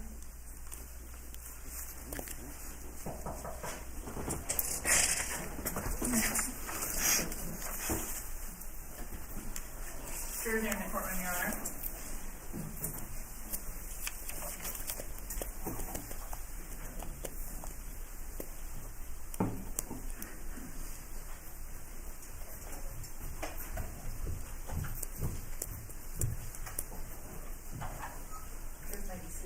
Thank you. Thank you, Deputy. Go ahead, Mr. Michaels. We were talking about the one trick that you remember specifically, where you were with your then husband on a motorcycle, your father was with your mother, mom and dad on their motorcycle, and you were talking about how your father frightened you because he couldn't get on, and your mother also kind of. Well, I'm just giving background to the question. I'm asking a different question. I'll allow it for this purpose. And you testified how your mother, when she got on the back, you were even more frightened. Tell me how that impacted you in terms of realizing that, now your parents weren't these strong people taking care of you and they had somehow changed. Tell me what your thoughts were when you saw that. Objection, relevance, what her thoughts are on her parents changing. No, overall. Go ahead. I think it's a hard, like I mentioned before, it's a harsh reality when your parents have always been able to do everything. They've always set the pace for your family growing up, and always been so active, and just to see that that's not the case anymore. And I don't think they really considered themselves having difficulty or what have you. They wanted to live and still enjoy things. All right. We'll move on a little, Your Honor. Thank you. And so, I'm not here to suggest that your mom and dad were somehow invalids. I mean, your father, can you see he's using a cane now? You know that, right? Yes. And certainly back then he wasn't using a cane. No, sir. We're talking about 2013, 2014, you were living with him. Correct. In fact, your father was still pretty active, right? Yes, sir. Would you agree with me? I mean, did he mow the yard? Yes, sir. It was a ride-on mower, right? Of course. Did he or your mother trim the hedges as far as you knew while you were living there? Yes, when I would leave for work, so I wasn't watching them do it. But I know that Dad would plan to. They would plan to do any yard work first thing in the morning, so that it was still cool outside and they could take before the heat of the day. But when I would leave for work, when I'd come home from work, it would be done. So I mean, you would agree with me or disagree that your father and mother, they were still active and able to work around the house? Yes, sir. Another hobby of your father's is sporting clays, or was sporting clays. Yes, sir.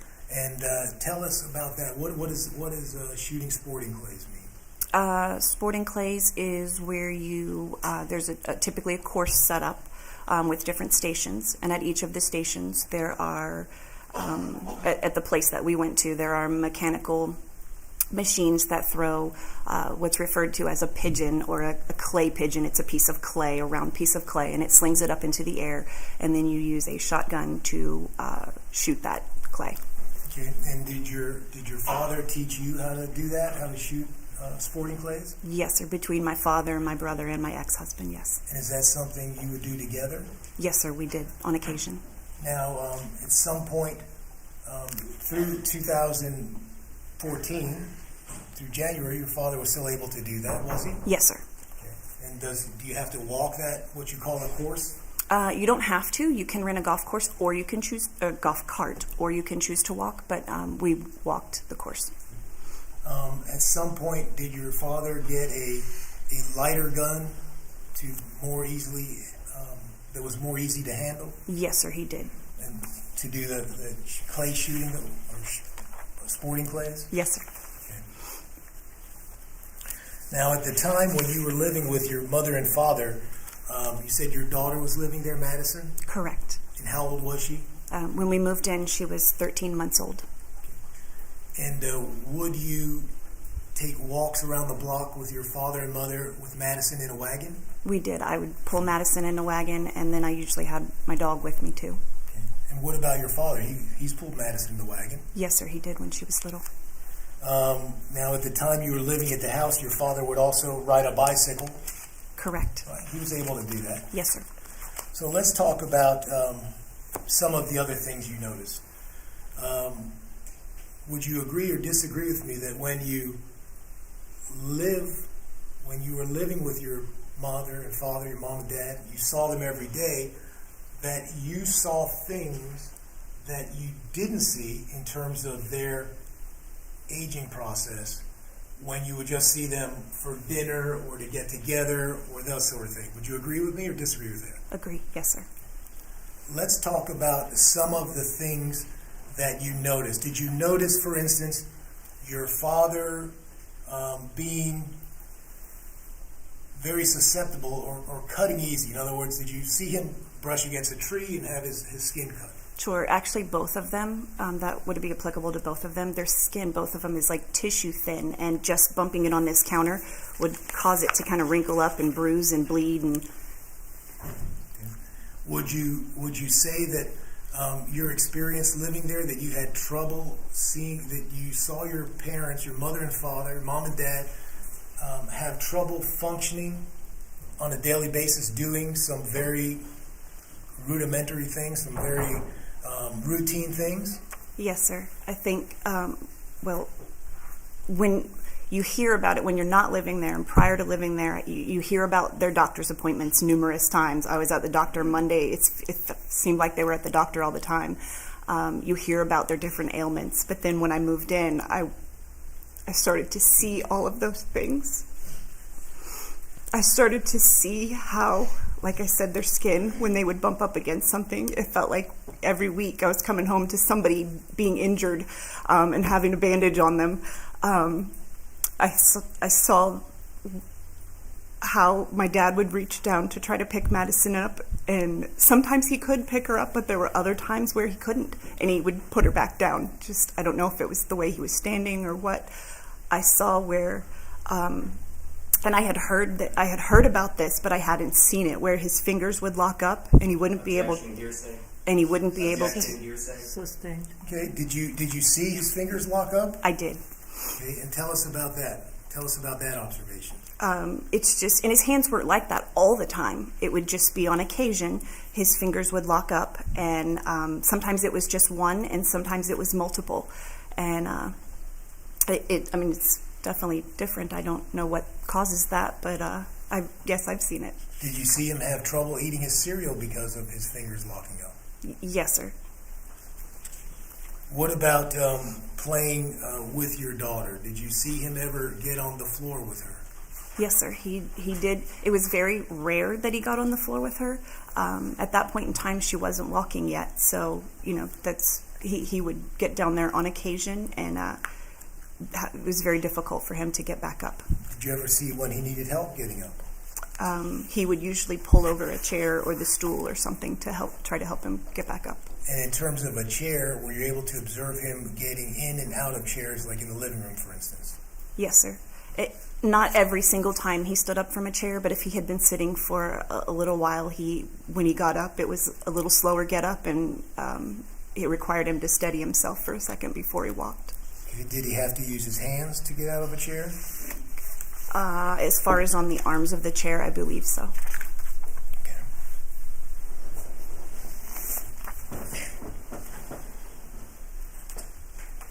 May I have a moment, Judge? You.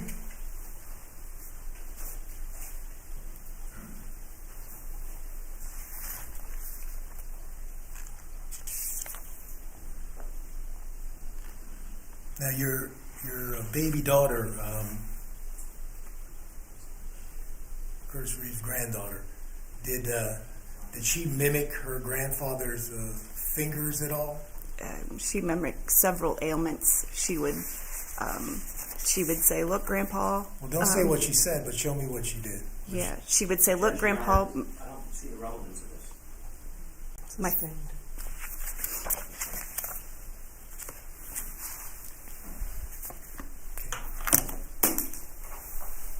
No further questions. Thank you. Thank you. Cobb? Yes. Good afternoon. Hi. I want to talk a lot about what you were just testifying to.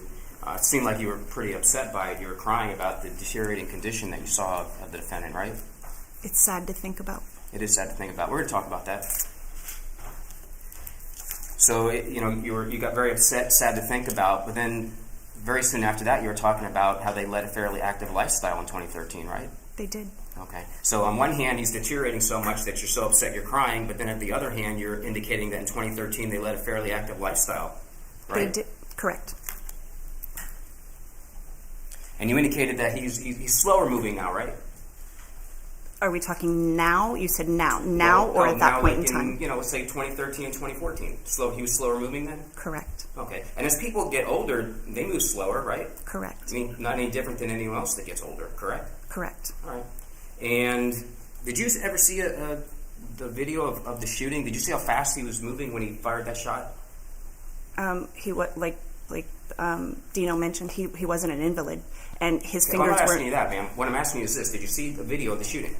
At some point, I did. Okay. Did you see how fast he moved when he pulled out the firearm from his pocket and lunged forward? Did you watch that part? I saw it. Okay. Well, because you're describing him as being so slow getting up. He's got to put his hands on things, and he's moving around the house so slow. It's Doesn't my really see the same in that video, does it? It's my understanding he didn't get up in the video. Okay. Well, what I'm asking you is this. So when you're talking about his fingers and bending down with his back and I guess his shoulders, but you have to use all those body parts in order to take a firearm out of a pocket, pull it back, lunge forward and shoot, right? I'm not really sure which body parts you need to use, but you do need to be able to function. Okay. Yes. Well, you function. You fire a firearm, right? I have, yes. You have your own firearms, don't you? I do. Okay. So how do you not know how to fire a firearm and what body parts are used? I didn't say I didn't. Okay. Well, you said you don't know what he was using. I mean, if you fire a firearm all the time, you certainly know what body parts are at issue. I never fire a firearm from a sitting position with someone standing over me either. Oh, okay. Well, thank you for adding that. I appreciate that. So your testimony then to this jury is that you don't know what body parts you use when you're firing a weapon from a seated position? That's what you just said. No, I said I've never shot a firearm from a seated position. Okay. I didn't ask you if you did. I'm asking you about the movements required from your father. Way beyond the scope of direct. Furthermore, she's badgering the witness. Furthermore, she doesn't have there's no sort of a predicate being laid that she is able to offer any kind of testimony regarding which muscles or what's used in shooting a gun from a seated position. This was entirely what was covered on direct. All of them. So are you telling this jury that you do not know what muscles would be used to fire a firearm from a seated position? Do I know what the muscles are called? No. No, I'm not asking you what Do they're I called. know that you need to bring your hand up and fire a weapon? Yes. Okay, so what I'm asking you is this. You indicated that the defendant is slow. He was having difficulties with his back. He was having difficulty with his hands. He was having difficulties with his fingers. So what I'm asking you is, did you see the video where he fired the weapon? And did you notice how fast he moved in that video, which would be contradictory to the picture that you're painting? I saw the video. I don't recall the speed in which he moved. I believe I saw it years ago, and I don't recall. Okay, now let's talk about the fingers locking up. Is that both hands? I I think I remember seeing it on his right hand, like visually, but I remember him talking about it on both hands. Okay. Do you think it's a good idea for someone that has those issues with their finger on the shooting hand to carry around a loaded weapon in their pocket? Speculation, improper. Sustained. Okay, you're talking about how easily he bruised, right? You remember that?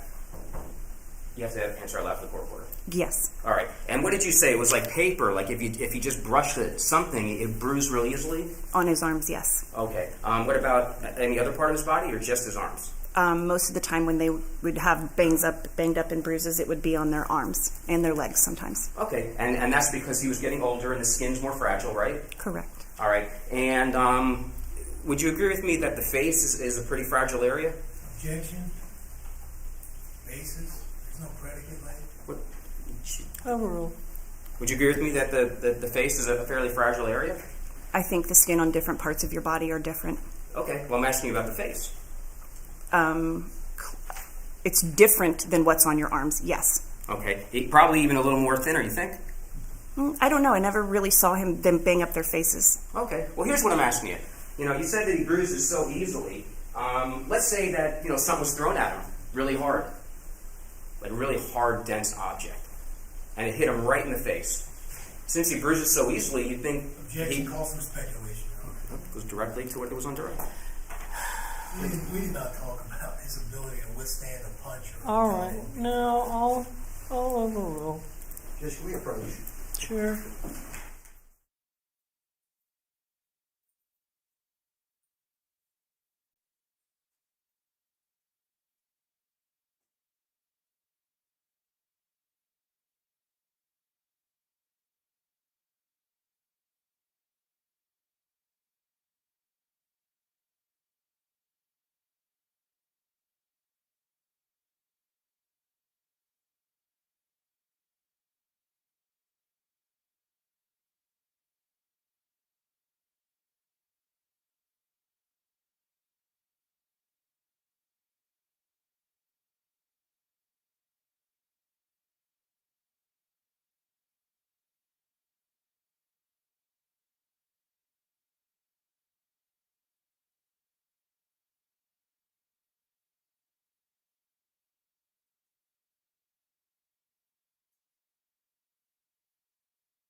So you were saying how he bruises very easily. Correct. All right. And, and just from touching something.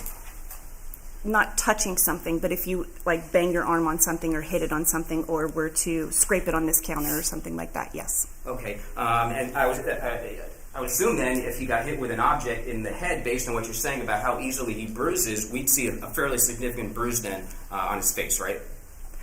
I wouldn't know that because I would think that your skin on your arms has more give, where your skin on your face is harder. So I don't know. I don't know how but you bruise differently on different parts of your body. You know that. All right. Let's since you threw it back that way, let's talk about that. So your skin near your cheekbone. I mean, would you agree with me that that's fairly thin? Because right underneath that skin part's hard bone, right? I don't know medically where your skin is thicker or thinner. All right. I don't. Sustained. Move on.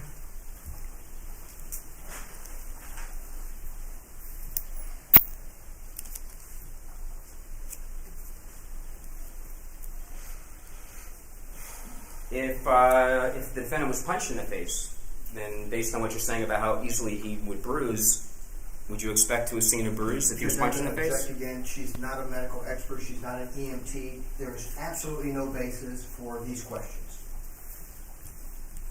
All sustained. Move on. All right, so let's talk about when you started living with the defendant. It was April 28th of 2013, right? I know it was April. I don't remember the exact day. Okay. I mean, it's not important. I could show you your deposition, but you're just saying it was in April. Yes, sir. All right. And based on your testimony, in those 10 months, you were able to observe him around the house, things that he could do, things that he couldn't do, and you testified to some of those here today, correct? Correct. All right. And again, just sounds like aging issues that most people have, correct? I don't know what's normal for most people. I can tell you what I observed for my parents. Okay. How about his vision back in 2014? Was it 2020 with the glasses, do you know? I don't think his vision was 20/20, and I know that he also had floaters in his eyes that sometimes obstructed his vision. Not complete obstruction, but where it would be something that he would see in his vision as he looked. But I believe he was wearing glasses then as well. Okay, but you don't know if his vision was 20/20? I do not know. All right, and I guess you're describing his back wasn't very good? Correct. All right. On a scale of 1 to 10, 10 being his back was terrible, where would you put it? Oh, I wouldn't begin to know his pain level. I know that he I wasn't stopped. asking about his pain level. Well, what did you observe? On a scale of 1 to 10, when you said he was having back issues, what did you observe? I would say that he had stopped running way prior to that because he had sciatic nerve issues. He had back I'd ask you to issues. direct the witness to please answer the question. She's answering the question, Your Honor. She's All answering the right, all question. right. I'll tailor a little bit more for Thank you, you. okay? I'm talking about in 2013, okay? And we're going to talk up until the point in time of the shooting in 2014, okay? When you're saying that you saw that he was having difficulty with his back, I'm just asking you this. On a scale of 1 to 10, what did you see about how bad his back problem was? That's my question. It's just a complete guess, but I'm going to say a 5 or 6. Okay. And you're guessing, but why are you guessing? It's your own personal observation. I know. It's a guess. I don't know how he felt about his I'm not asking level you how of he back. felt. I'm asking you what you personally observed. Okay, 5 or 6. Could he stand for extended periods of time? Yes. Could he sit for extended periods of time? Yes. He's doing that now.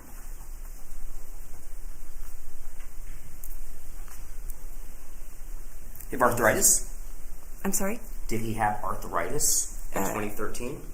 I believe he did, yes. Okay, did he have arthritis in 2014? I would assume that it didn't go away. Okay, because that's something once you get it, it stays. Correct. Did it affect his fingers, the way he can grab things and do things? That may have been part of the reason why his fingers lock up. I'm not sure the medical reason behind that. Okay, I wasn't asking you the medical reason, okay?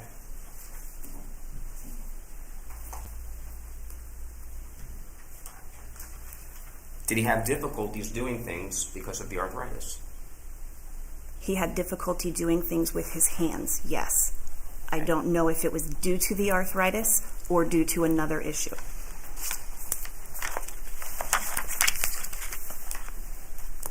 Okay, so the home that you're talking about, we're not going to give the address, but it was in Brooksville? Correct. And they sold a house in order to move into that home in Brooksville, right? Correct. Okay, and I say they, obviously I'm talking about your parents. Yes. All right. Based on the issues that you're describing, did they downsize so they didn't have to do much maintenance to the house, so they didn't have to do yard work, things like that? No, they didn't. But that was in 2005, I believe they moved to Brooksville. Okay. Pretty big house? It's a good size home. I'm probably about 2,400 square feet. Okay. How much land? Right about an acre.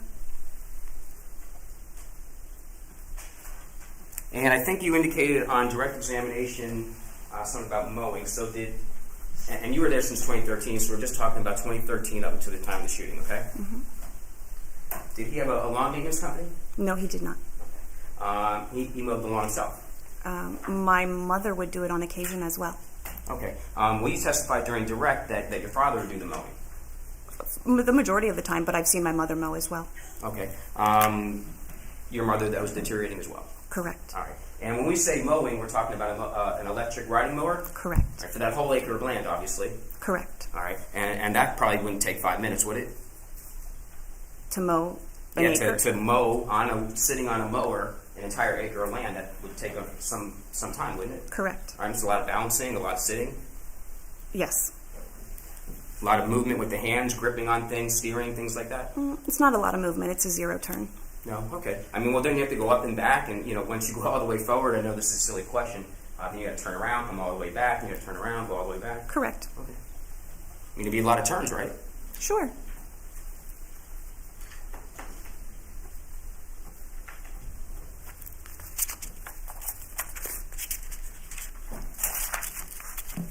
And I'd imagine you had to do that kind of frequently, especially in the summer here in Florida, right? From mowing my own yard, I would say yes, frequently, but I don't know how frequently he mowed. Okay, even though you were living there for that whole year. Correct. I worked during the day, and they did their yard work when I was at work. Okay, but when you came home, you knew the yard was done. Sure, but I didn't come home and say, "Wow, the yard's done every day or every week," or I didn't always notice those things. Okay. And in the backyard, he had an archery area set up? Correct. Because archery is one of his hobbies. Yes, it was. All right, so he had some bows, right? Yes. What kind of bows did he have? He had recurves and compound bows. Okay. Special arrows for those, right? I don't know what You type don't of arrow know? they take. Okay. And when he shoot them, they go into a portable bag? Yes, sir. Okay, so portable meaning that he'd have to take it out, put it back. I'm not saying all the time, but he would take it out and put it back, right? I remember it sitting out in the yard most of the time. Mm-hmm. So he mowed around it?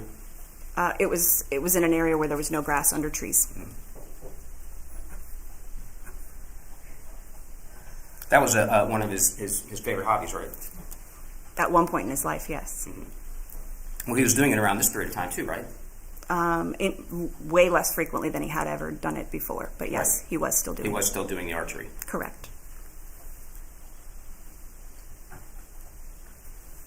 And he did still hunt, right?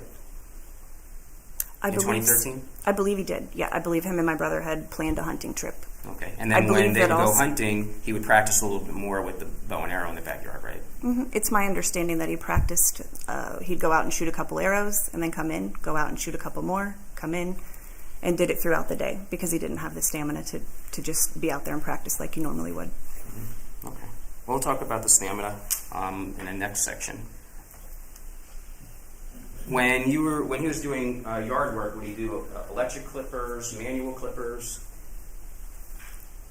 He owns both, but I don't know because I didn't witness it. Okay, and I know a lot of these questions are going to sound silly, but I'm really just asking because of the way you described him, and that's why I'm kind of going through these physical things with you. Okay, so when you cut the hedges, that obviously requires some hand strength, right? Correct. And if they're electric ones, you got to hold it up, and you have some shoulder strength because you got to do the hedges, right? Correct. Power wash at the house. Would he power wash? Yes, I do. I do remember seeing him doing that. Okay, and I think there was a pretty decent sized patio at the house, right? The back porch, yes. Okay, and he would pressure wash or power wash the back patio. Correct. All right, and you'd agree with me that pressure washing or power washing, I don't know if you've ever done it, it's a fairly tedious job, right? Yes. All right, I mean, you have like the sprayer, you have this really large area. The sprayer seems like it does like 2 centimeters at a time, right? Well, it depends on what nozzle you're using, but yes. Right, okay. I mean, even the biggest nozzle, you think it's going to take a lifetime to finish, right? I wouldn't know. Okay, you wouldn't know. All right. Would you agree with me then? But it does take a long time to pressure wash, especially what you called a fairly large patio. Are you telling me that or asking me that? Well, I'm asking you that. Yeah. I think I remember helping him several times pressure washing the back patio. What you're also not taking into consideration is that I object. I'm not asking that question. Well, No. I think she's. Yeah, overruled any objection. Just, you can redirect.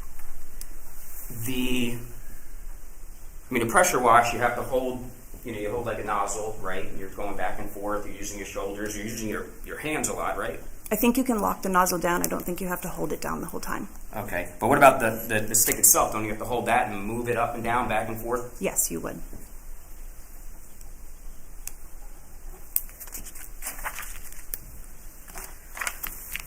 And how many cars did your parents have? Just 2 vehicles. They each had one. Okay. And what type of vehicle did the defendant have? He had a Ford Explorer. And that's a big SUV? It's not very big. It's what I have now. I would say mid-size. Okay. It is an SUV? Correct. All right. And the other kind of car was what? I think at the time Mom had a Honda Accord. Okay. And who would wash the cars? Dad would wash the cars, typically with a long-handled brush. All right. And who would vacuum? I think sometimes my mother did it, but I'm not saying he never did it. I don't know. So I think they probably shared that responsibility. Would he wash your mom's car as well?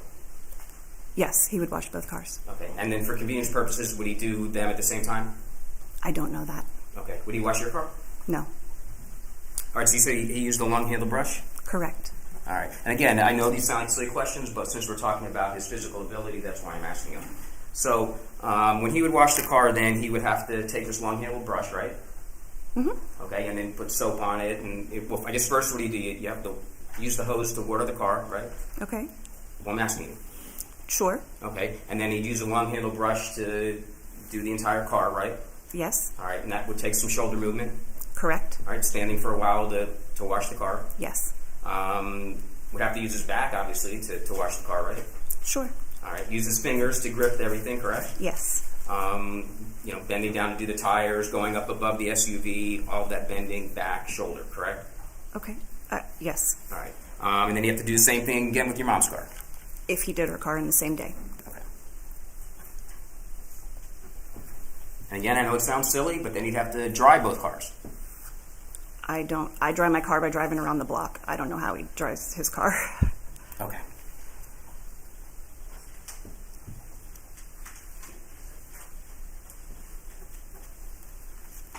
Is the Honda a more compact car? I don't know if it's considered compact or mid-size. Okay. Your father, I know it sounds weird when I say the defendant, but he was 6'2", about 270 around the time of the shooting? I'm not certain what he weighed at the time of the shooting. I mean, I know he had gotten way heavier because he was less active than he had been, but I don't know what he weighed or... Okay. Was it difficult for him with his back issues to get in and out of the Honda Accord? I don't recall observing that. No. So he was okay to do that? She said she didn't recall, Your Honor. I've been asked to answer. All right, sustain.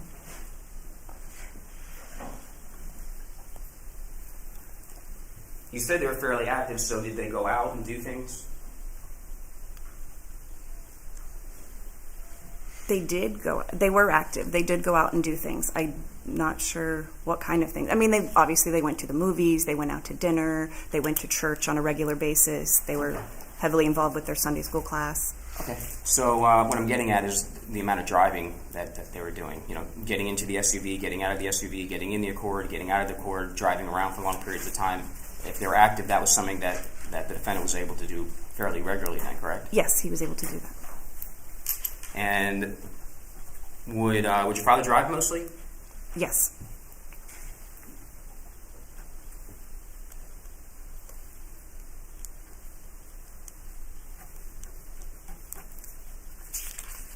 Pretty much any time that they went out, he would be the driver. Predominantly, yes. So obviously he didn't have any difficulty using the steering wheel, using the knobs, the levers, everything it takes to drive a car. No, not that I ever saw.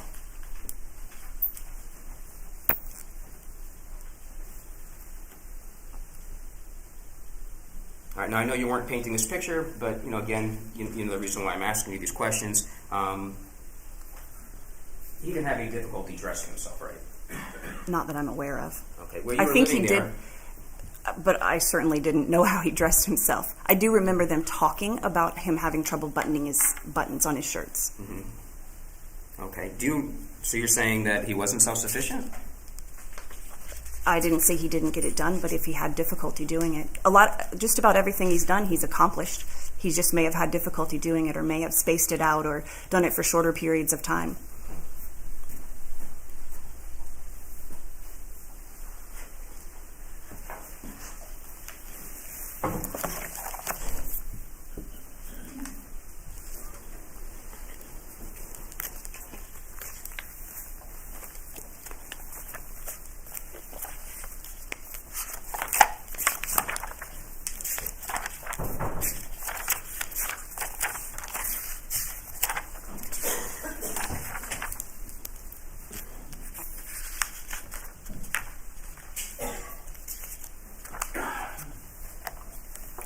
Would you say that he was able to put on his own shirt?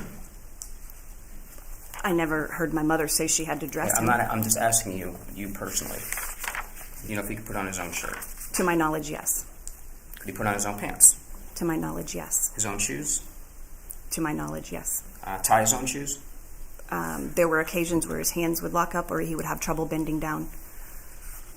So I think that he, although he could mostly tie his own shoes the majority of the time, I think there were times when he had difficulty.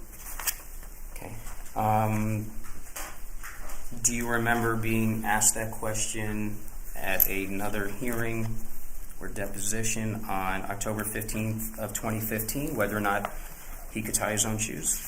I'm sorry? I don't remember being asked that in Would it refresh this your memory room. if I showed you it? Oh, I believe that it was asked that. I'm not saying I wasn't. I don't remember being asked that in the courtroom, but I do remember that I was being asked. I was asked it at some point in time. Okay. Do you remember being asked if he had any difficulty tying his own shoes, and you indicated that he did not have any difficulty tying his own shoes? I think there was a series of questions that I was asked, can you do this, can you do this, and I answered yes to most of them, if Okay. not all. And one of those was, can he tie his own shoes, and you Sure. answered yes. Sure. Okay. And for the most part, like I said, he could. Okay, but in that answer, what I'm saying is that you didn't say yes for the most part he could. He had difficulty. You said yes he could. Sure. If you read that whole section in the deposition, then you will read that I gave a one-word answer to Mr. Martin's firing of questions to me. Okay. Well, okay. But you weren't limited in your answer, right? No, I was not. Okay. So when you say that he was firing these questions at you, he never said to you, "I only want you to give a one-word answer." Correct. He did All right. not say that. So when you were asked the question, "Can he tie his own shoes?" you weren't limited in your answer. You just chose to say yes. Correct.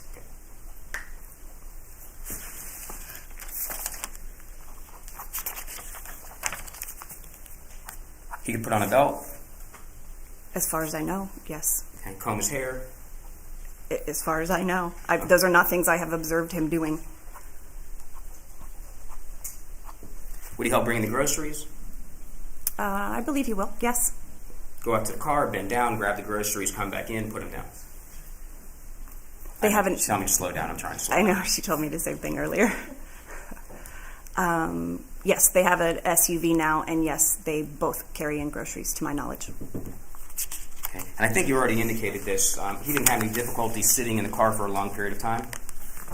I don't think difficulties sitting in the car, but I think getting out after sitting for a long period of time was where the difficulty came in. Okay. Because if his back was so, it was hurting so much, that's why I'm asking you the question. It didn't hurt him to sit down for a long period of time, even though he had these back issues. I don't know if it did or not. He didn't really complain about it. Well, I think you indicated that you went on a trip to North Carolina, was that? Did you go on a trip to North Carolina with him in October of 2013? Yes, we did. Okay, and that's just a few months before the shooting, right? Correct. And where'd you go, Franklin or Highlands? I don't remember that trip. Okay. I Well, think it was did you not remember it all, or probably- you just don't remember where you went? I don't remember which one. I think the year before we had gone to Highlands. We were in Highlands. My ex-husband was with us, so my daughter was less than a year old. So that would have been the Franklin trip. Okay. And from Brooksville to Franklin, it's about 8 hours? I believe so, 8.5.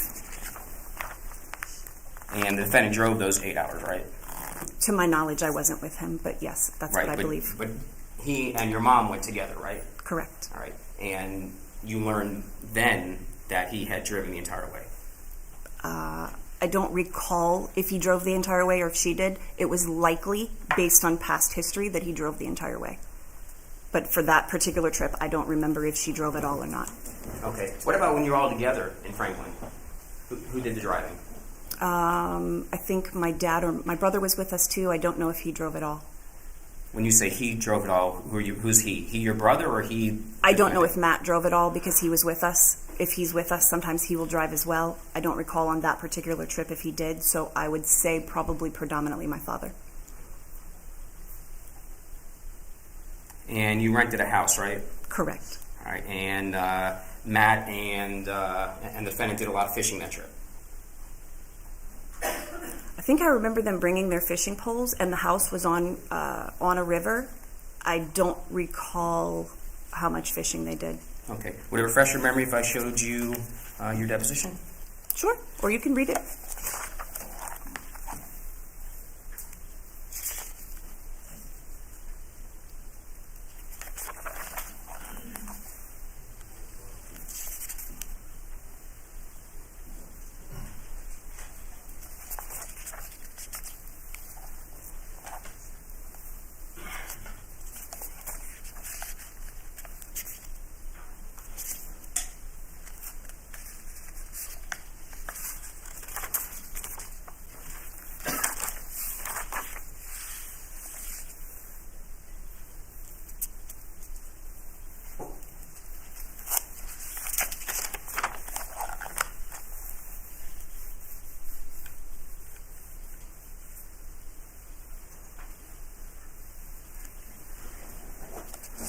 May I approach the witness? Yes. Counsel, I'm referring to page 13, lines 19 and 20. You just read this to yourself and just tell me when you're finished. This would be 20 and 21. Okay. Okay, so that refresh your memory that your brother and the defendant did a lot of fishing on that trip. That's what I said in my deposition, correct.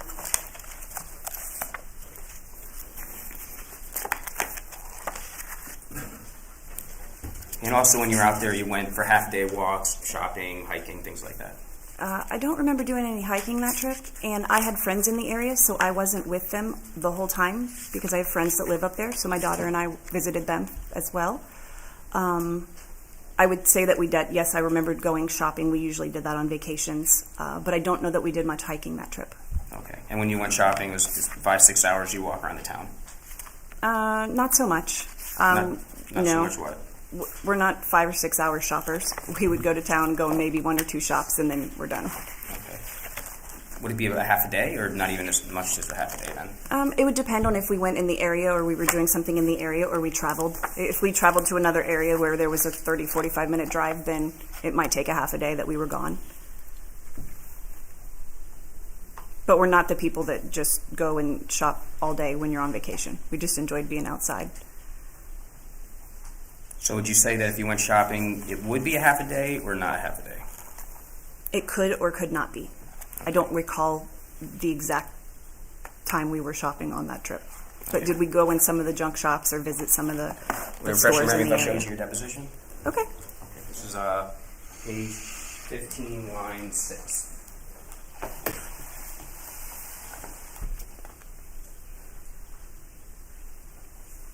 Okay, it's the same thing I'm telling you now. Maybe a half a day. Okay. Could be. Maybe a half a day, maybe not.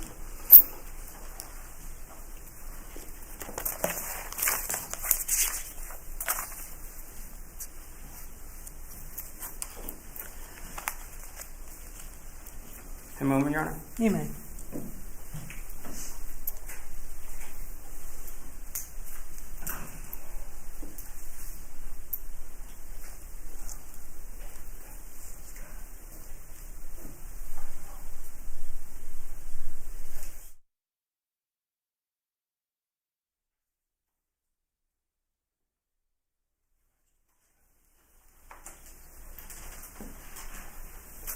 Okay, so you were talking about on direct biking, right? And again, we're talking about 2013 all the way up until the point in time of the shooting. Okay? And you indicated that that he would do some biking, right? Correct. All right, and he had 2 different types of bikes, right? Correct. A road bike with slick tires. Yes. Okay, and what's slick tires? Just tires that are more of a smooth surface. Okay, are they those really thin ones? I don't know if his are or not because they make slick tires that are bigger now too. So I'm not certain what kind of tires. Okay, did it have the lean-in grips? You know what I'm saying? So you sit on it and you got the grips and you're kind of leaning over. Sure. I'm not sure. I know way back in the day he had a bike like that, but I know that he switched out bikes to suit his abilities at the time. Okay. Would it refresh your memory to take a look at your deposition? That's fine. After 8 years, or however long ago that was, it's hard to remember what type of handlebars were on his bike. Oh, I know. Right. Same way with all the witnesses. Objection. Ask the court to strike that gratuitous comment. Overruled. Now, that road bike, he rode that several times a week, right, in 2013? Did you want me to read something from my deposition?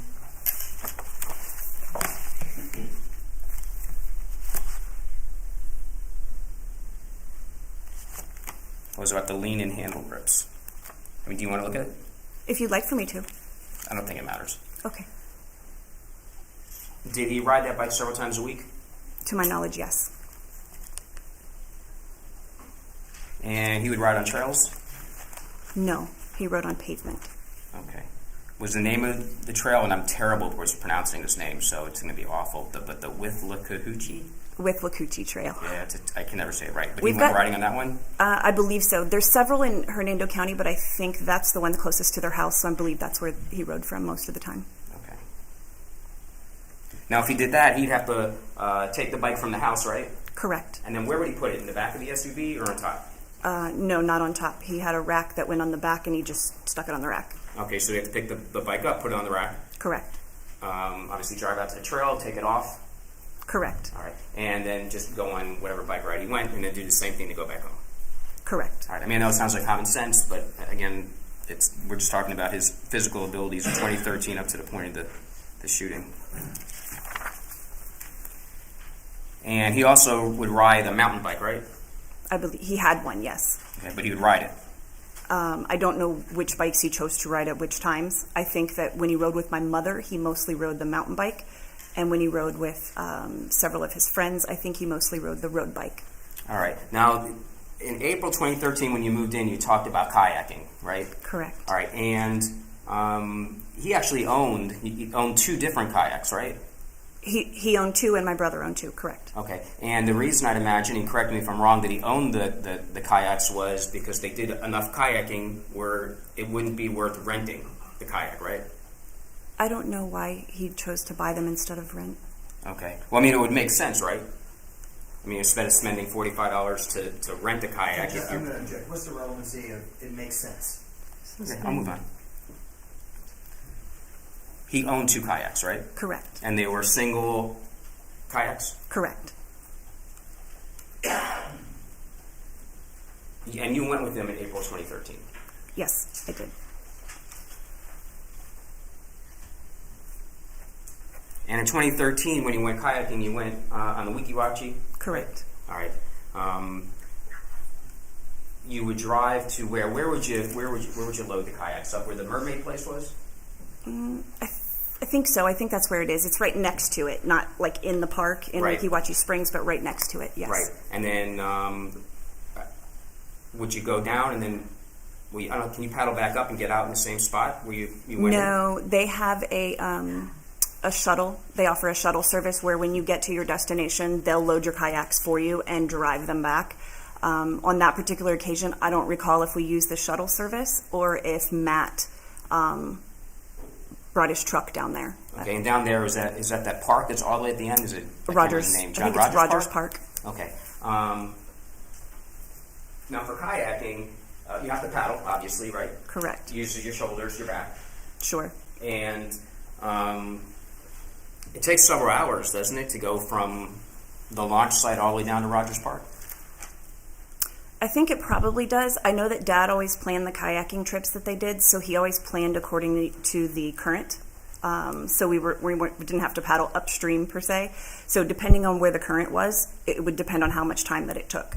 Okay. Well, didn't the current always go from where you launch down the John Rogers? It only goes one way. Correct, but it depends on, it's different when the tides are coming in and out, it makes a difference with the currents. So yes, he always looked at that and what was going on with the currents and what was going on with the time of day that we went.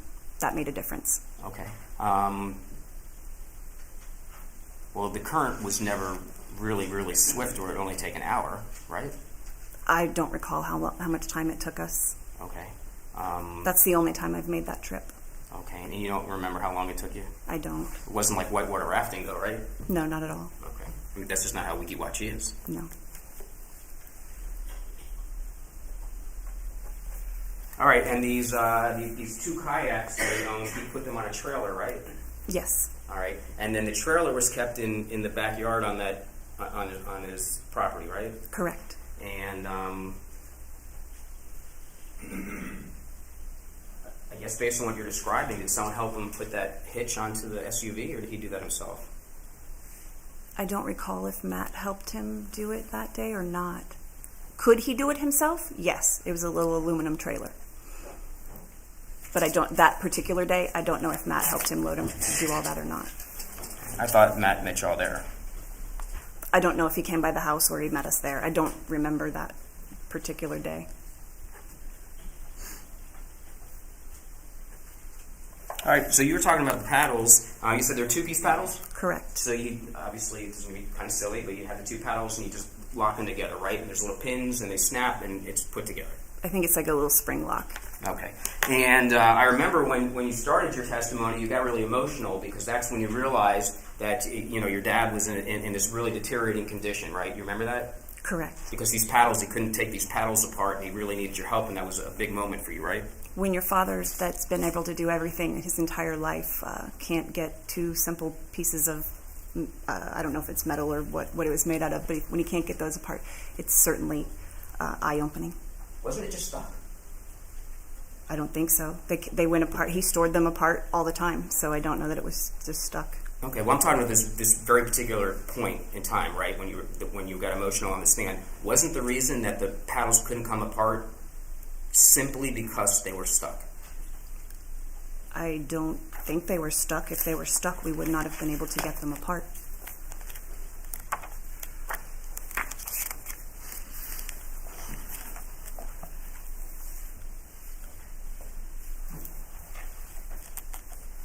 So you're saying it was stuck or wasn't stuck? What's your definition of stuck? Okay, was it coming apart very easily? Clearly not, because one person couldn't do it. Okay, and so in order to get this apart, what'd you have to do? Did the two of you have to work together to get this apart? Or did you just come and do it? No, he asked for my help to do it. Okay, so that means both of you together were able to take it apart. Yes, sir. That's what I recall. Okay. And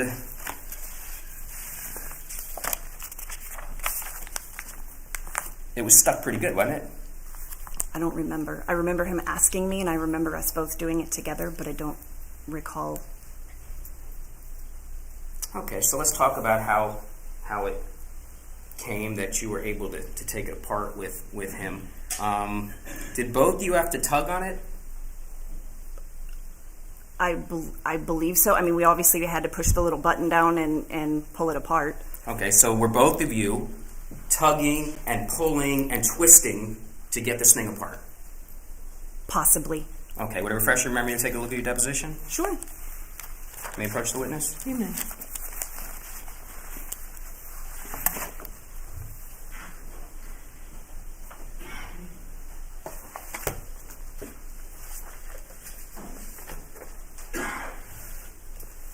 Page 37. You go from lines 15 to 25. Just read to yourself. Let me know when you're finished.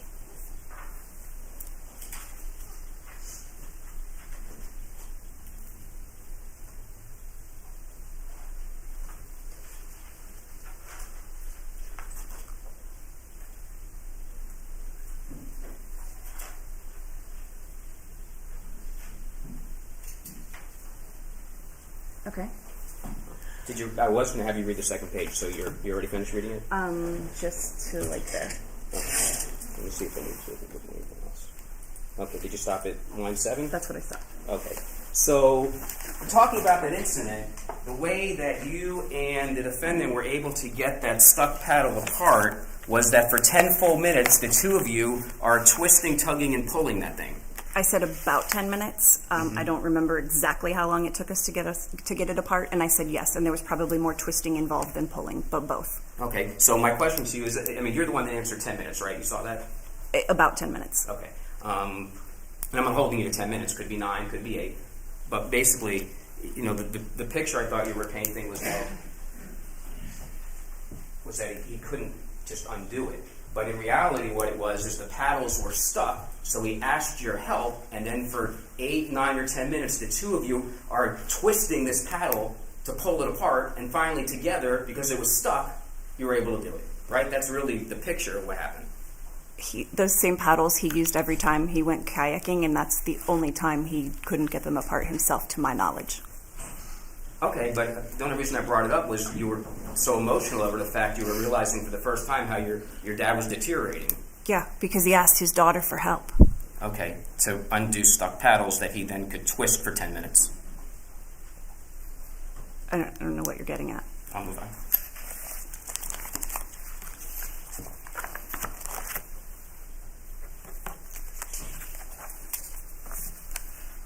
All right, let's talk about the sporting clays. All right, so where would you go with the defendant to do the sporting clays? Tampa Bay Sporting Clays. All right, and in 2013, about how many times do you think you and him went? Probably about 5 or 6 times. Okay, and Can you explain what it is when you go there and you shoot? Are they? I don't know. Okay. Are they birds? What is it that you shoot? What are they called? It's called a clay pigeon, and it is a Okay. piece of clay that's like this big around, and it's slung into the air from a machine. Okay. And when you do that, what type of firearm do you use? I was using a Benelli Super Sport 12 Okay, gauge and shotgun. is that a shotgun? A 12 gauge shotgun. All right. And the defendant, when he would go on those 6 times in 2013, he would use a shotgun as well? That same gun. Okay. And how many rounds would you shoot when you went there? Sometimes we wouldn't do the entire course. Sometimes, so never more than 50 rounds, because I believe the course was 50 rounds. Okay. So, and well, they had 3 courses there, right? Yes. All right. So 50 rounds would mean that both you and he would have to load 50 shells, right? Correct. I mean, it sounds like an obvious question. When you load shells, can you just drop them in, or you got to apply some pressure into the springs to get them in there? No, it's not difficult. You just kind of push it in with your thumb. Okay, but there's a spring in there that you got to push it into, right? I'm not sure how the mechanism, how it actually functions, but you do have to push it in. But it's not something that's hard to do. Was that the first time you used that shotgun? No, it is not. Okay, so do you know what it takes to load, or you don't know what it takes to load?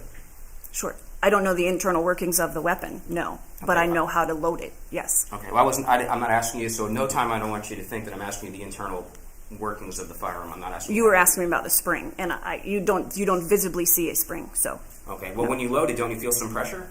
Not much. A little bit. That gun is super easy to use and super light. Okay. Well, when you're pushing it and you're feeling something push back, you don't think that's a spring? It could be.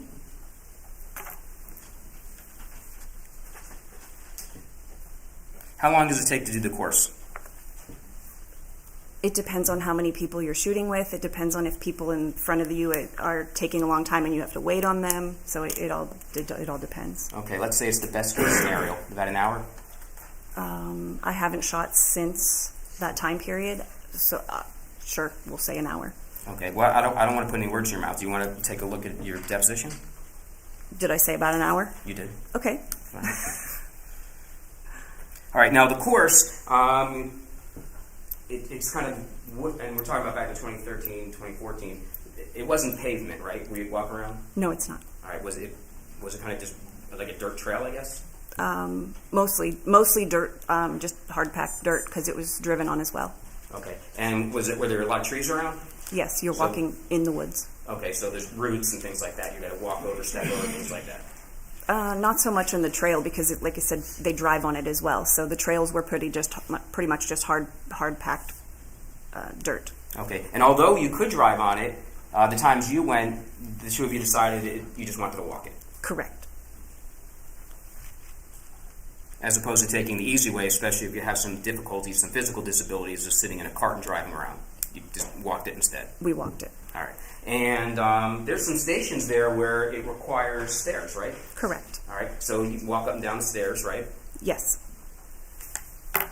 Now, the shotgun that you all were carrying, and I'm really talking about the defendant's shotgun, that wasn't one that you could break and put over your shoulder, correct? Correct. You'd have to just walk with it?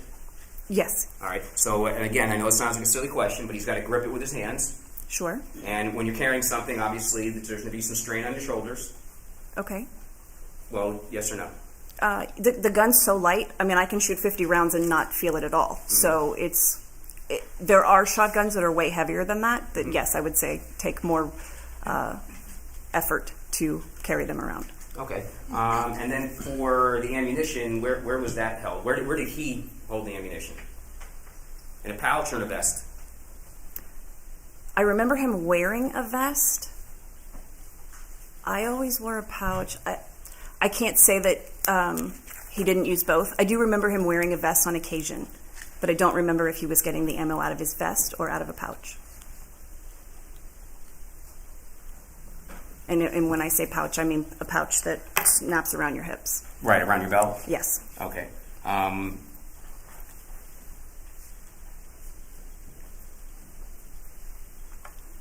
Is there any difference whether or not you carry it in the vest or in the pouch? I mean, is it more comfortable either way?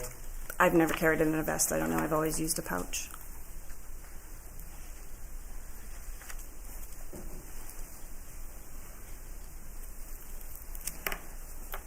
When you carried the ammunition, was it loose or was it in boxes? You might have 2 small boxes and then maybe some loose. It depends. Everybody does it different. Some people dump them all out of the boxes. Some people carry boxes. Some people don't. Okay, what about the defendant? I don't recall. You don't remember? No. All right, and then the actual mechanism of shooting, you go to the station, whether you had to walk to it or you had to go upstairs. You get to the station, right? And then, we'll say you or we'll say the defendant, because it's going to be the same way, right? The way that this is done. So what happens? You get up there, and what happens next? You get up there, and then there's typically another person that's on your team. You say pull, they press the button for the mechanism, and then you fire. Okay, so let's talk about what that entails, since we're talking about doing things physically. So the button's pushed. Where would he hold the shotgun as he's waiting for the button to be pushed? I don't know if he held it at ready position or if he held it at down. You can shoot. There's different ways to shoot. Some people hold it at ready position, which is what I do, and then other people will hold it and then get ready once they call pull. Okay, so pull, and what happens next? So do you have to pull the shotgun up real fast? Well, it depends. If you're already at ready position and you say pull, then no, you just follow the shell and pull the trigger. Okay, and what if it's not at ready position? Then you would have to bring the gun up and follow the shell and pull the trigger. Okay, and then once it goes off and it's going, you have to, I know it's going to sound silly, but you have to aim, and you're actually rotating your back and your shoulders as you're tracking it across the sky, right? Correct. All right, and then you pull the trigger. Yes. And you're holding the shotgun up, next to your face? Yes. All right. Against your shoulder. Okay, and you do that 50 times? Yes. If you shoot that many that day, yes. And then obviously after the shot, you got to open up the shotgun, take those shells out, load the other ones in, and that's what you do throughout the whole course, right? Correct. So you're basically using your fingers and your hands to do things about 100 times during a day like that.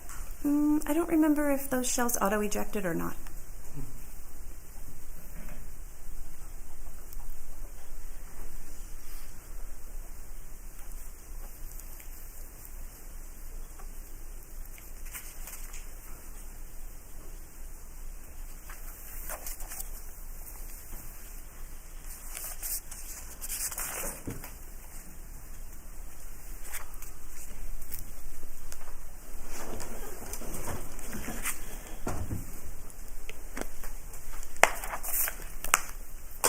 Can I have a moment, Your Honor? You may.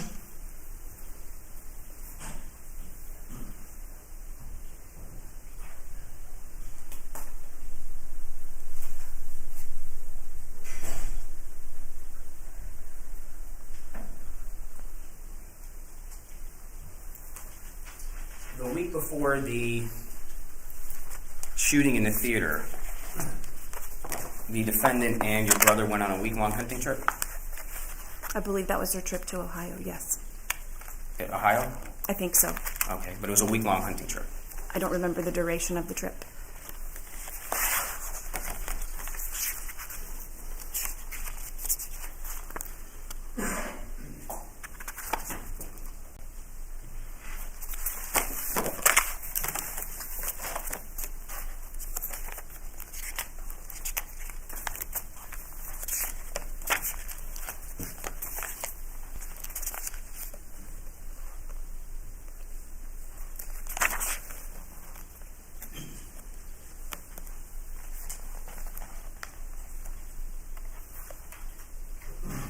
I don't have any further questions. Thank you.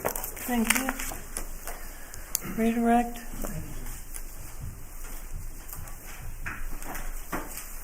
All right, the prosecutor talked to you a lot about, your father driving, for instance, okay? You know that you see him, he walks around with a cane, right? You know he uses a cane now to walk? I do. Does he have a handicap placard on his car? No, he does not. He still drive around? Well, I mean, limited now at this point, but yes, he drives to the grocery store and doctor's office and where he's allowed to go. But he could drive, if he were allowed, he could drive all over the place. Yes, sir, I do believe so. He still mows his yard on the ride-on mower. Yes, he does. In terms of, some of the questions the prosecutor asked you, he asked you about, about this shoelace thing. Well, the question that was proposed to you was, can he tie his shoes? And you answered yes. Oh, and yes, he can. If the question was asked of you, does he ever have difficulty tying his shoes, what would be your answer? Exactly how I answered that. For the most part, yes, he can tie his shoes, but I have seen him have difficulty bending down to tie his shoes. Okay. And the prosecutor is asking you, if you know about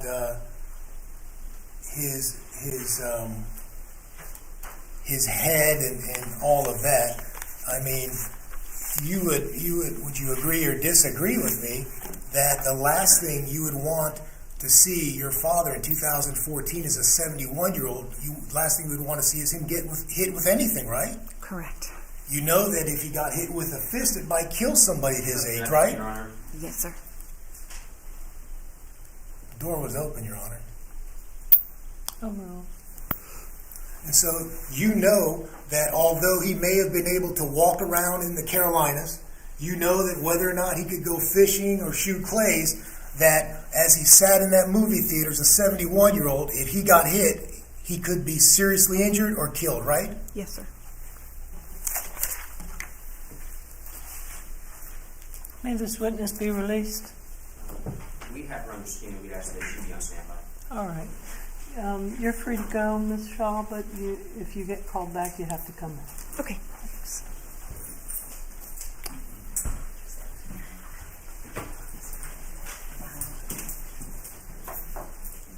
Thank you very much.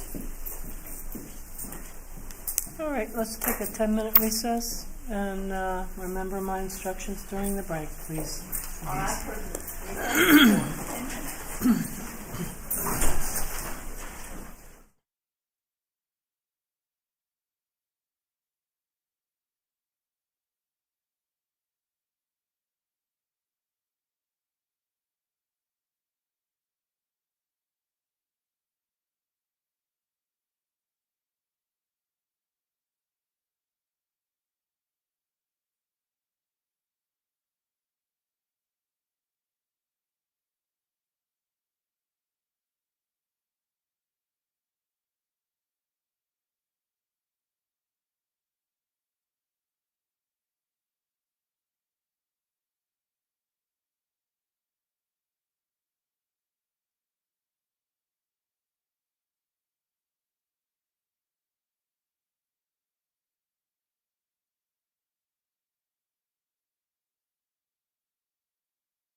We ready to get them in? And, oh, never fails. And who's your next witness? Matthew Reeves. Okay.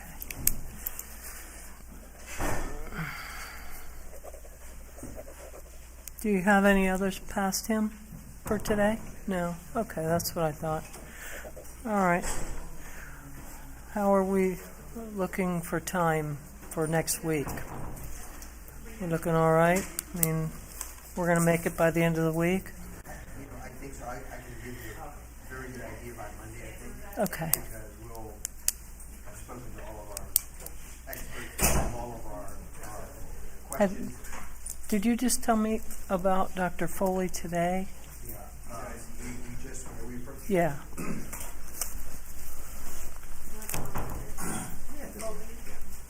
Karina? Yeah. What was the message on Dr. Foley? Make sure you read it and put it on my computer.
Thank you, Deputy. Thank you, ladies and gentlemen. Were you all able to abide by my instructions during the recess?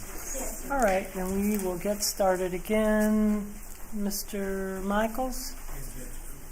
Defense calls Matthew Reeves.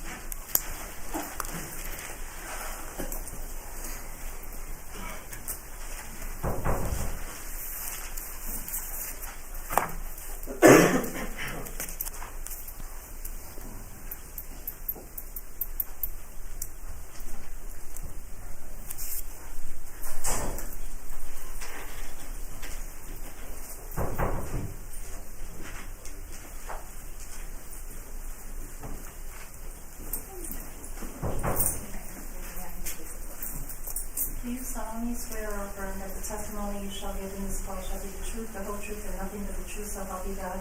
Yes. Thank you.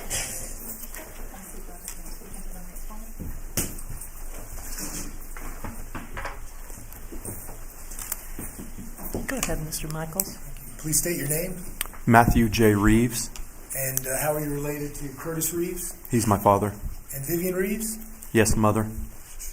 Tell me what you do for a living. Work for the Tampa Police Department. For how long now? Next month will be 19 years. What is your current assignment? Currently assigned to patrol, and I'm also a member of the bomb squad. And prior to that, were you in the military? Yes, sir. For how long? 6 years, U.S. Air Force. And did you have any clearances? Yes, sir. My duties required me to have a top secret SCI clearance. And from what year to what year were you in the Air Force? It would have been 1995 through 2001. Now we're going to talk about January 13th, 2014. Before we get there, let's talk about a hunting trip you went on with your father right before that, okay? Yes, sir. Tell me about that hunting trip. Where was it? It would have been up in North Florida, Panhandle area. And I don't hunt, so I'm going to ask you some questions about it. How does that go? Do you arrange to go there? How do you end up going to North Florida hunt? Or you just go there and turn off the road and walk into the woods? This was a paid hunt that included a clubhouse for a location to stay.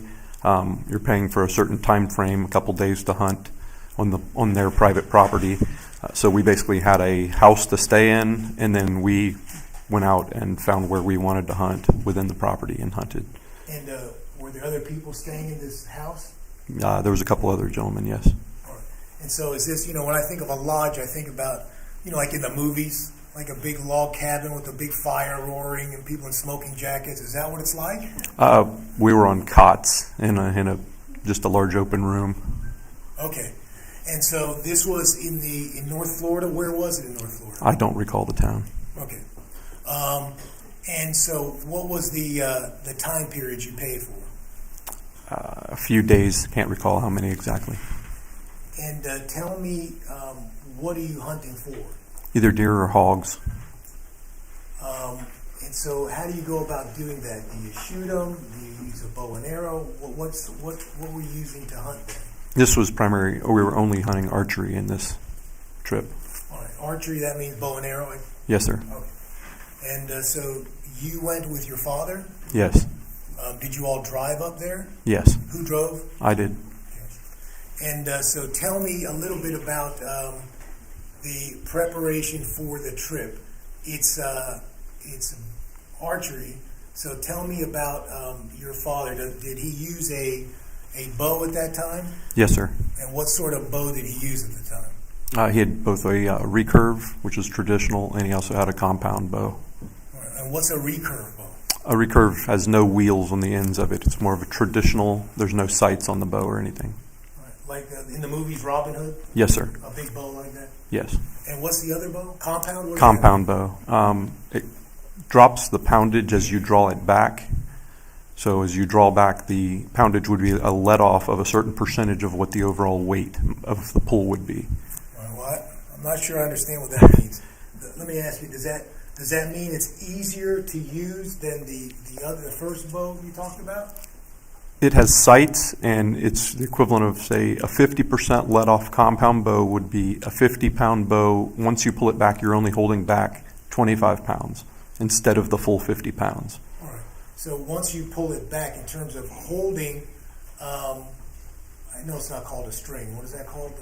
Well, the string, yes. Oh, it is, okay. So you're holding back that part of the bow where you put the arrow into, right, to aim? Yes, sir. At your target. Yes. And so when you're holding it, it's a little easier to hold on that compound bow than the other one. Yes, sir. And so in this particular hunting trip, what sort of bow did your father use? He was using a Matthews compound bow. And what is the significance of that Matthews compound bow? I had previously set the bow up for him. It was a newer bow that he had purchased.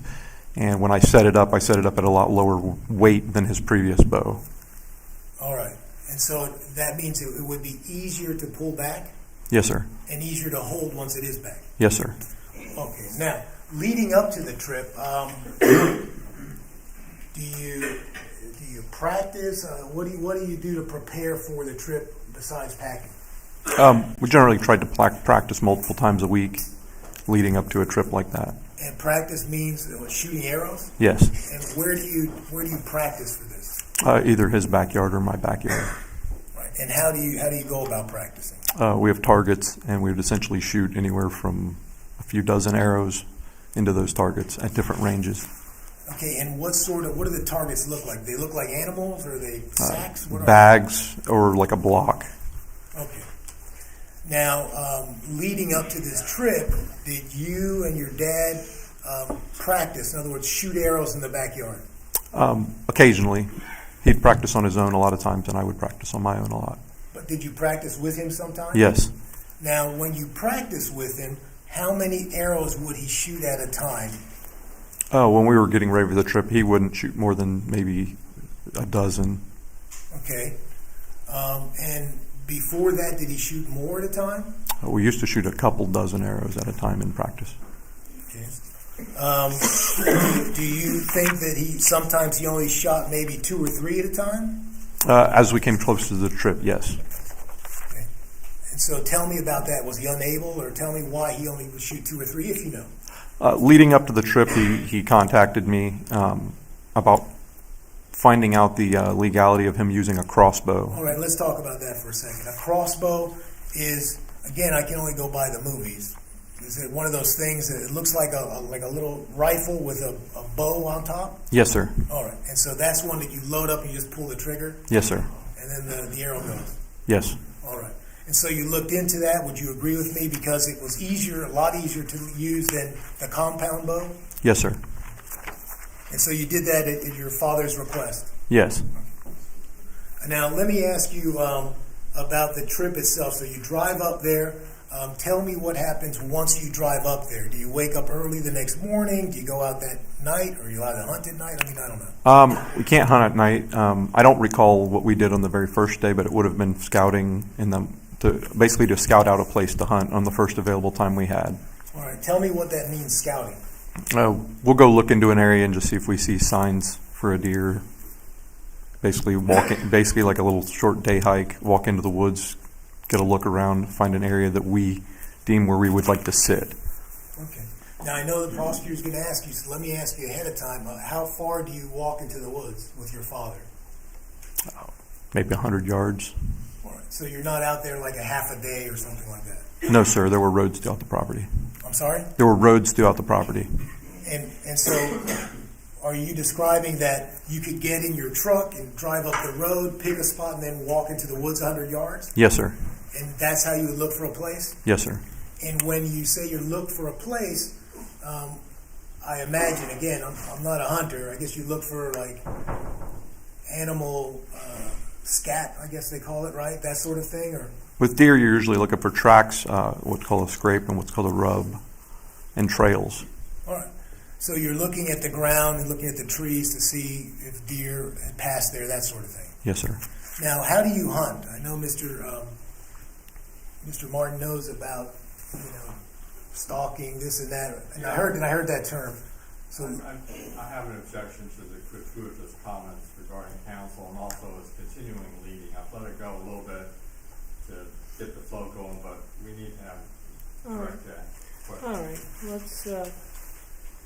let's curb the leading, sustained as to the leading. let me ask you this: Are there several ways to hunt during that trip?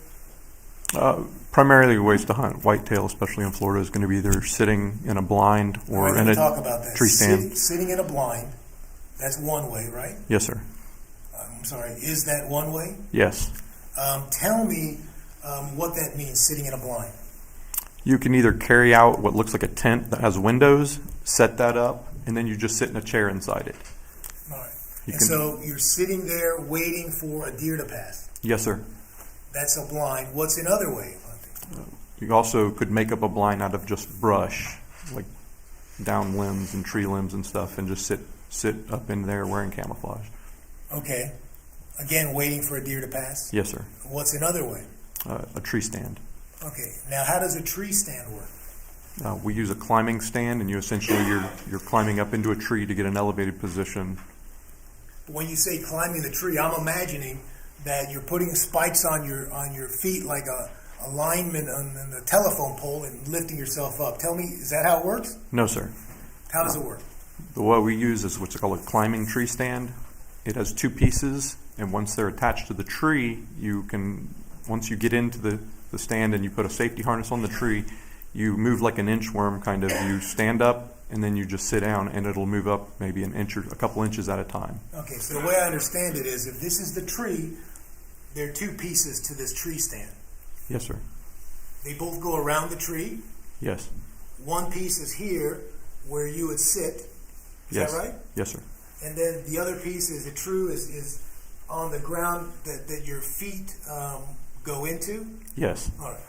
And so, do you sit down then on the piece that's here by the back of your legs, Yes. and then you just inch your? I can't do both legs; I'll fall down. But if you inch them both up like this, Yes. okay, and then it catches onto the tree, does it? Yes, sir. And then you stand up, and now you're up a little higher. Yes. Okay. And so you do that, like you said, like an inchworm until you get to whatever height you want. Yes, sir. What other ways were your options to hunt on that particular trip? Those are the only two ways we hunted on that trip. All right. Now, tell me about your dad. You've already told us that he's using a bow that's easier to use. Did I have that right? Yes, sir. And do I also have right that you've adjusted it so it would make it even easier to use? I would object to the rehashing of the testimony. Your Honor, in order to put it into context, I think state calls it looping. Testimony just is not appropriate. All right. I'll overrule, but be mindful, please. Okay. And so, you have the bow. How does your father hunt on that particular trip? In other words, is it blind or tree stand, or both? He only hunted in the tree stand one time. Every other time was out of a blind. All right, let's talk about that. So on that trip, which was right before January 13th of 2014, is it true that your father got up in a tree stand? One time, yes. All right. Now, did he go up the way you described on one of those tree stands, inch by inch? Yes, sir. Now, I guess because your feet have to lift the bottom part up, is that bottom piece heavy? The whole stand, both pieces together, are only 18 to 19 pounds. And that's the part you sit on as well as the other part together? Yes, sir. And so your father used the tree stand. How high up did he go into the tree? The tree that I placed the stand on could only go about 10 feet up due to he only went about 10 feet off the ground. He was unable to go any higher. And when you say unable, is that because of the tree? He only did it the one day, but he was unable to go very high as it was anyways. And that's because he just couldn't do it? I don't know. Okay. I imagine you've been hunting with your dad since you were a little boy. Yes, sir. I imagine you've seen your father go up into a tree stand many times since you were a little boy. Yes, sir. Is 10 feet the usual height he would hunt at? No, sir. How high up would he go when he was younger? We both would generally go up anywhere from 20 to 30 feet up. Now let's talk about the other way. You said there's a blind. Yes, sir. In this, at that last hunting trip, what sort of blind was it? It's kind of like a tent that pops open. And who carried that into the woods? I carried it into the woods. Now, when you hunted, for instance, when your dad was on the tree stand, how far were you from the road? Within 100 yards. And so, is it that you drive your truck from the camp or the lodge to the area that you're going to walk into the woods? Yes, sir. Is that what you did? Yes. And when you hunted on the blind, did your father carry the blind into the woods? I carried it. And why did you carry it? To help him out. He was carrying his bow. I carried the blind. All right. In the past, when you were younger, did your dad carry the blind into the woods himself? He would have carried all his own equipment. Now, during that trip, did your father, I guess the terminology is harvest, did he kill anything? No, sir. Okay. And did you? Yes, sir. A deer? Yes. Now tell me about that. I'm imagining that if you harvest a deer in the woods, that now somehow you have to get it back out to your truck. Do I have that right? Yes, sir.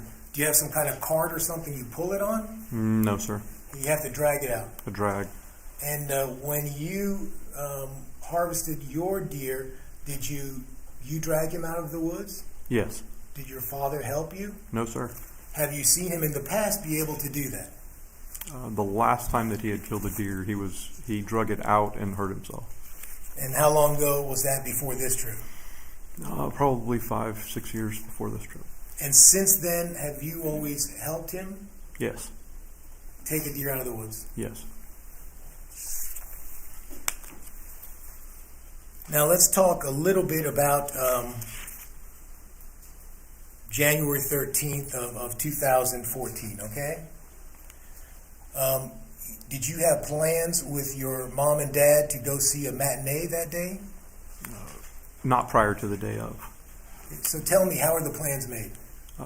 They contacted me, I don't remember, by text or phone, and asked if I wanted to attend the Lone Survivor movie with them.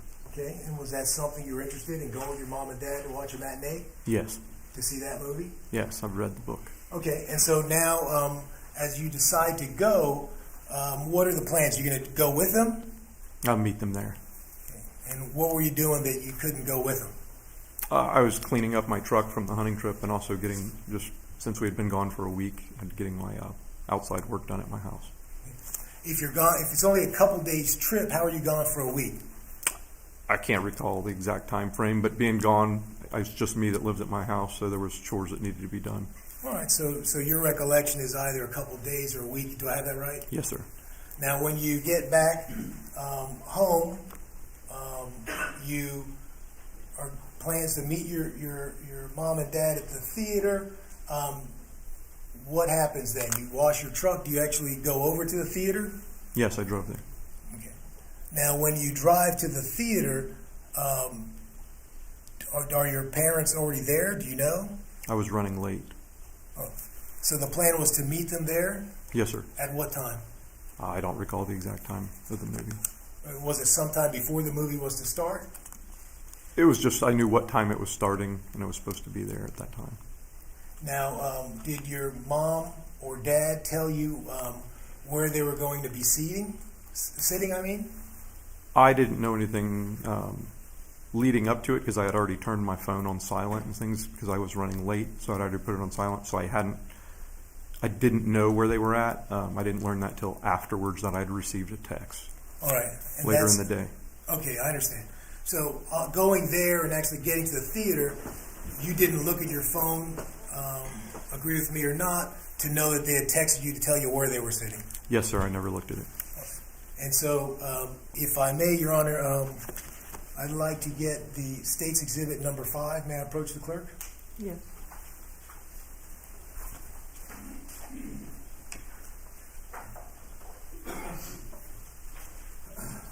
May I approach Matthew Reeves, please? You may. Showing you something that's been marked and accepted into evidence as a State's Exhibit 5. Do you recognize that? Yes, sir. Okay. And is that an accurate depiction of what you remember? Yes, sir.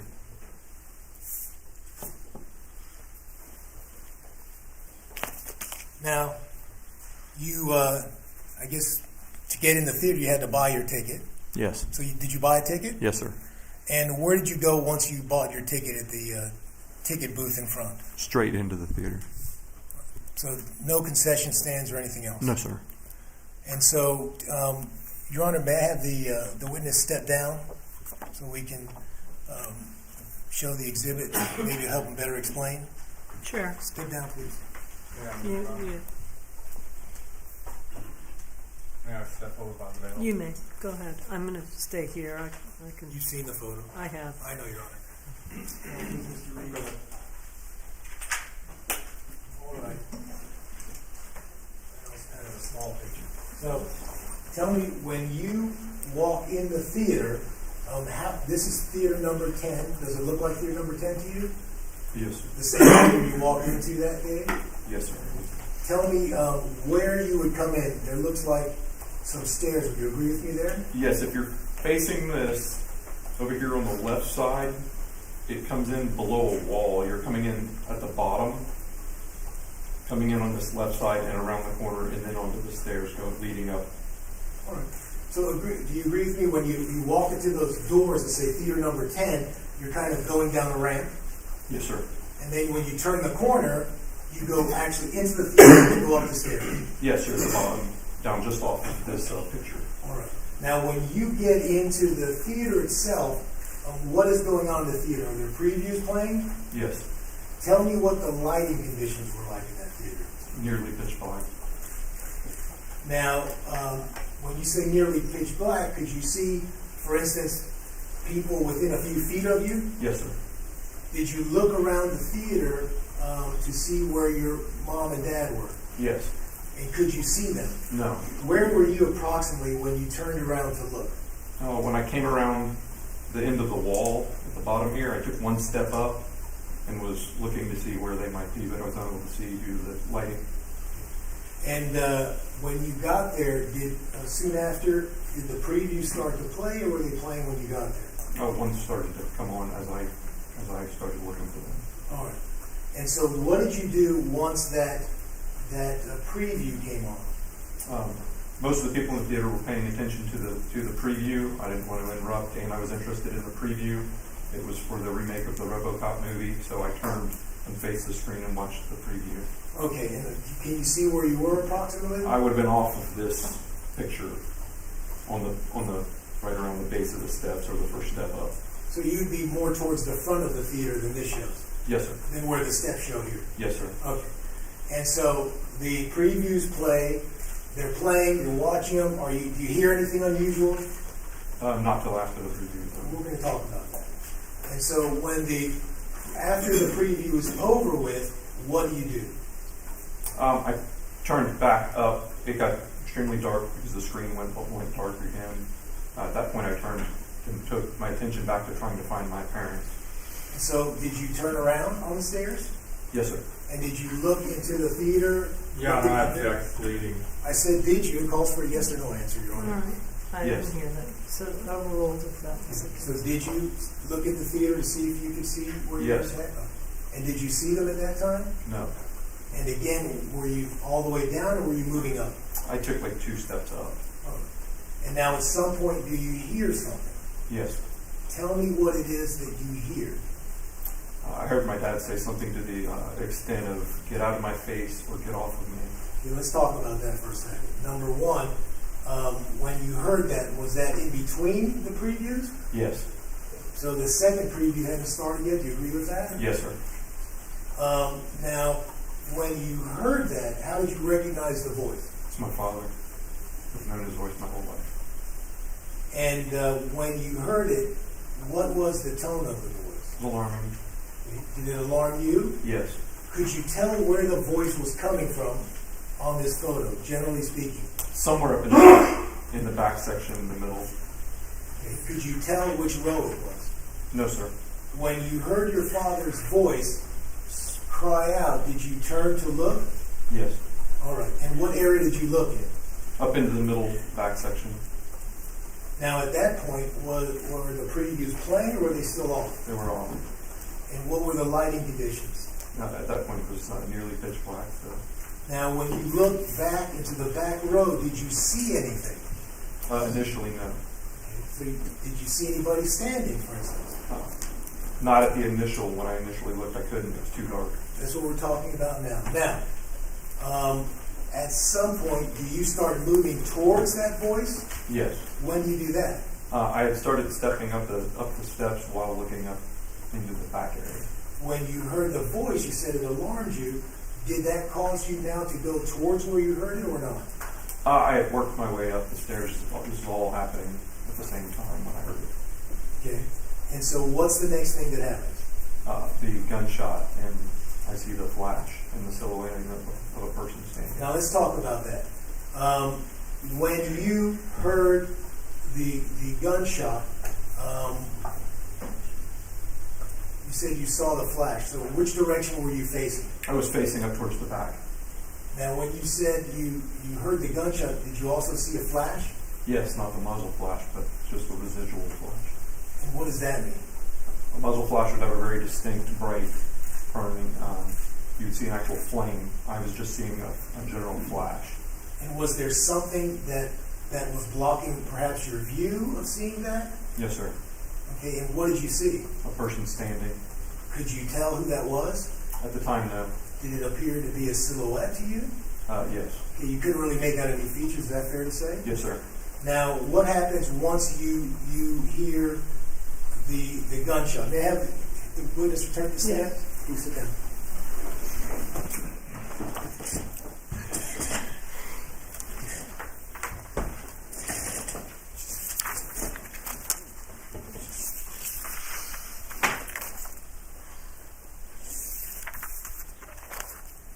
What happens once you see this residual flash? It sounds like a light. Is that what that means? Yes, sir. And you hear the gunshot. You recognize it as a gunshot? Yes, sir. And that's because of your training, is it? Yes, sir. And your experience with firearms. Is that true? Yes, sir. Now, once you hear and see that, what's the next thing that you see? You described to me a silhouette, just so we know where we're at here. This residual flash. What's the very next thing you observe with your eyes? The subject that was standing turned and took a large exaggerated step down. And when you see that, are you closer to the back than what you showed me previously? I was working my way up the stairs at that time. Now, when you heard a gunshot, now you see an individual. That individual later became known to you as Mr. Oulson. Is that true? Yes, sir. Now, once you hear that and you see that, what is it that you do? Do you go to your father or do you do something else? No, I went to Mr. Oulson. Okay, tell me about that. Do you go up the stairs? I went up the stairs to the aisle that he was standing in. And is it fair to say that that you don't remember if it was the second or the third row that you went to? No, sir, I don't recall. But you know it was up towards the top. Yes.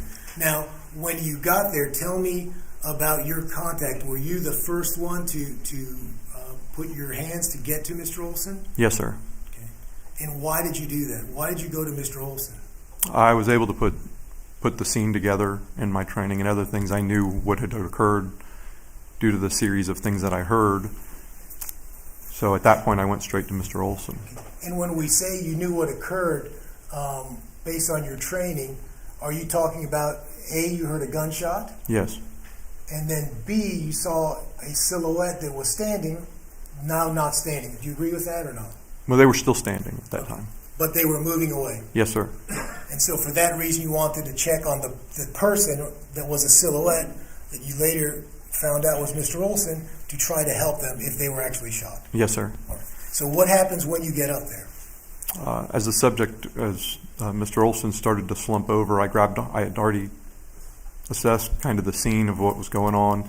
Tell me about that. What did you assess? One, I'm making sure that somebody doesn't have a weapon, so that it's safe to actually go hands-on. As he started to slump over, I grabbed onto both of his wrists.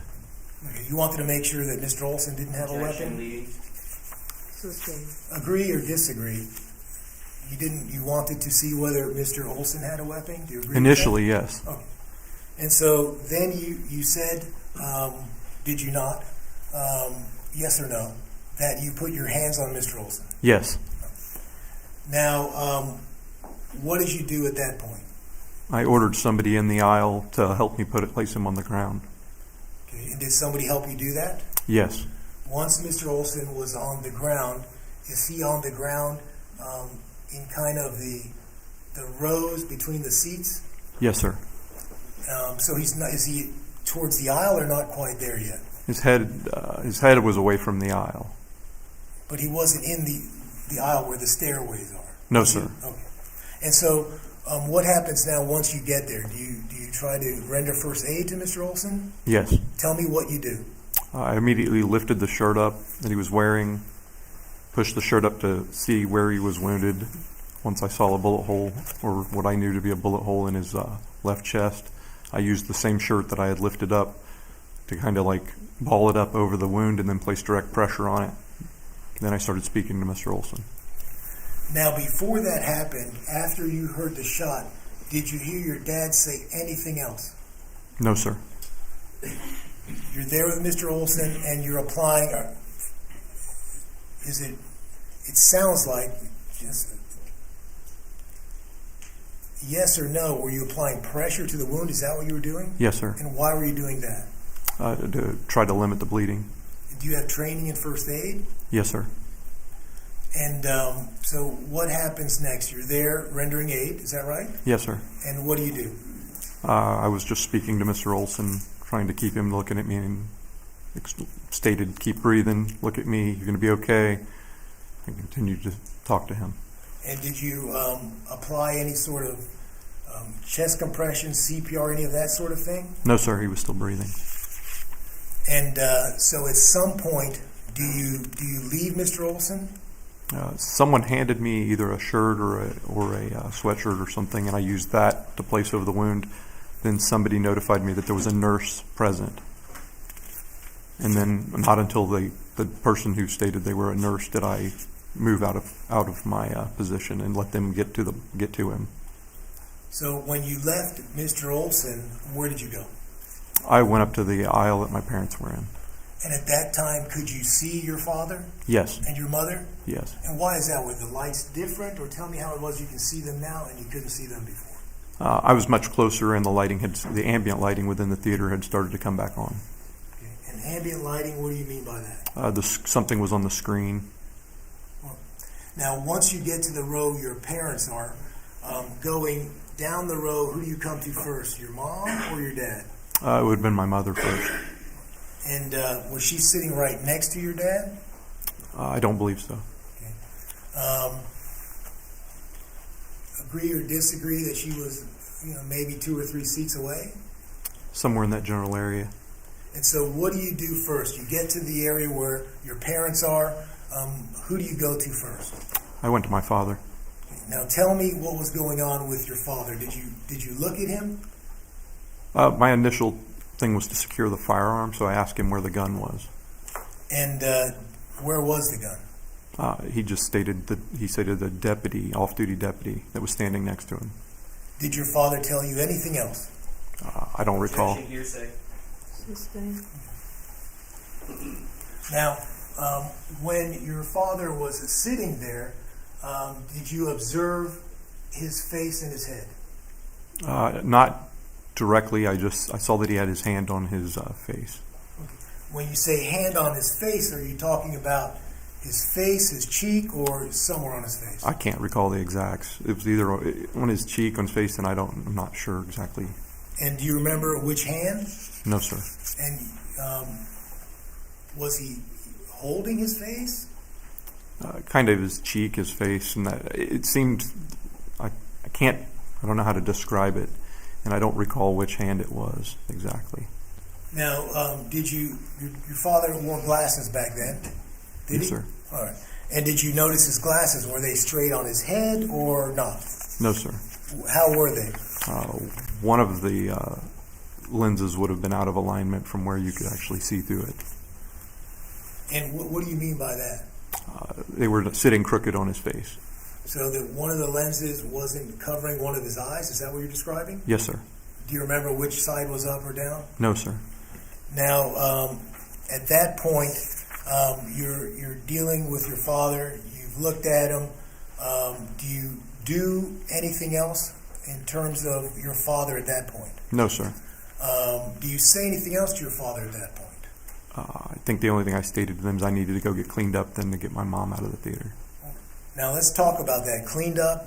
Why did you have to get cleaned up? I had a lot of blood on my hands. From your rescue attempt? Yes, sir. And so after you go and get cleaned up first, or do you take your mother out of there? I actually went out to go get cleaned up first. Okay. And then what do you do next? Come back in the theater? Yes, sir. And what do you do once you get back in the theater? I get my mother and take her out.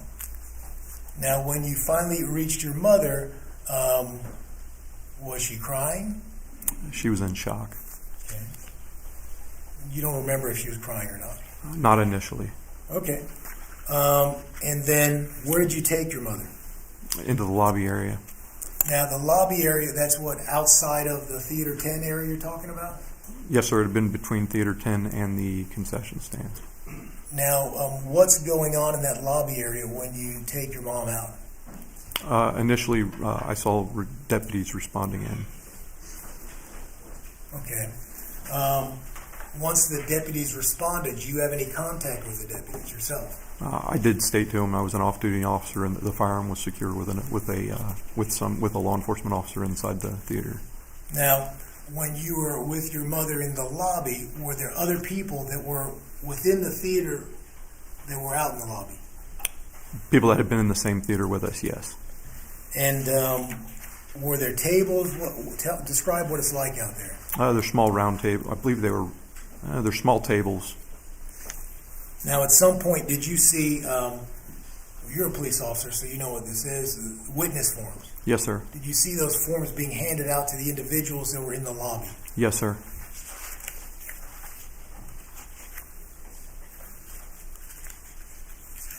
Now, I know you were caring for your mother. Did you hear people that were congregating in the lobby discussing what they thought had happened in the movie theater?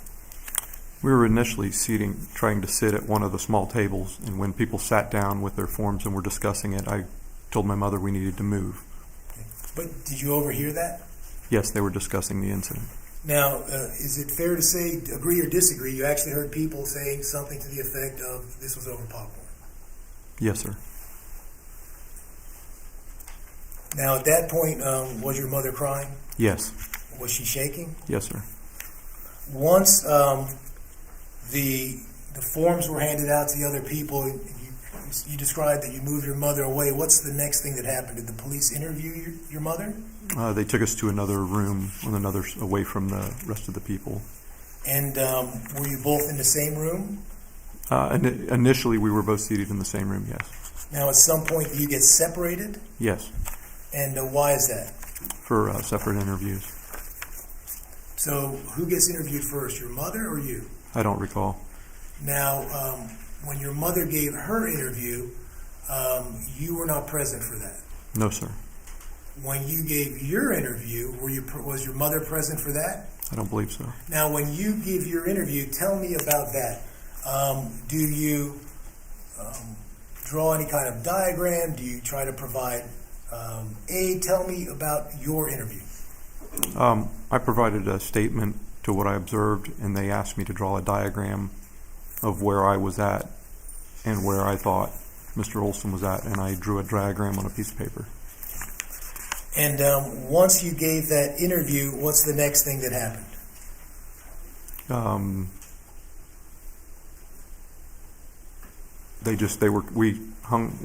Me and my mother stayed there while they were conducting their investigation until we were released. All right. And so then you don't have any other observations? There's nothing else that happened at the theater that day? The only other thing that was a little bit strange to me, which they stopped, was initially they were going to tow my mother's car, and when I spoke to the detective, he changed that. They did not tow her car.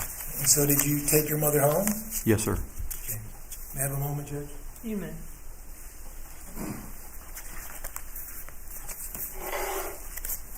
May I approach the clerk? You may.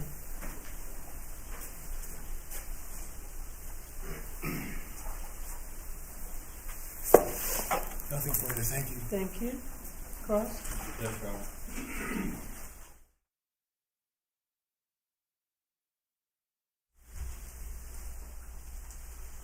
Good afternoon. Afternoon.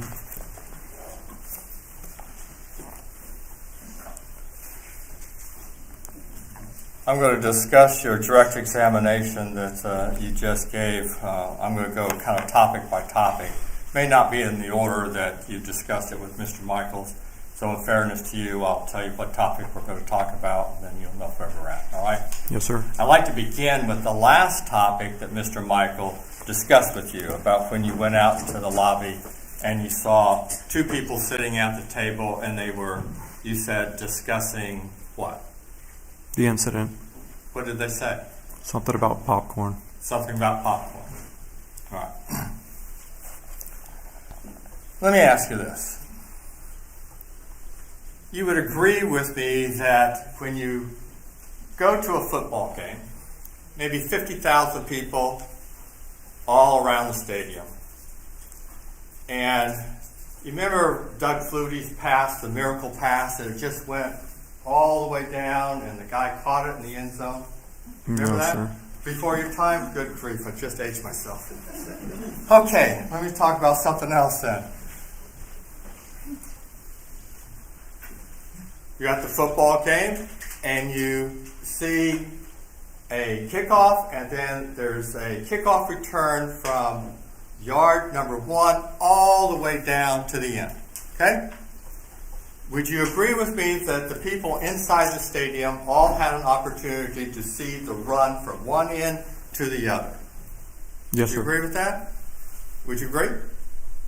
That's in a lit stadium, but yes, in a stadium During the they would. day, Tampa Bay Stadium, 3 o'clock in the afternoon, it's hot, everyone's looking, watching the game, and here this guy runs 100 yards all the way down. Everyone's watching that event. You would agree, because that's something that just doesn't happen all the time, right? It doesn't fit the context. What doesn't? If you're trying to liken this to what occurred in the theater, no. Answer my question. In a football stadium, yes. In a football stadium, if one person received the kickoff and he went 100 yards all the way down, that would be something that doesn't happen all the time, correct? Yes, sir. All right? And the people, because it doesn't happen all the time, they would be watching that event as it took place. You would agree with that, right? Yes. And all of them would have an opportunity to see that event, correct? Yes. All right. Now, the people are leaving the football stadium, and 2 people are talking, hey, did you see that guy run 100 yards? Yeah, I saw the guy run 100 yards. If they both had the opportunity to see it, would you discount that the fact that they actually saw it just because they were talking about it? Not in a football stadium.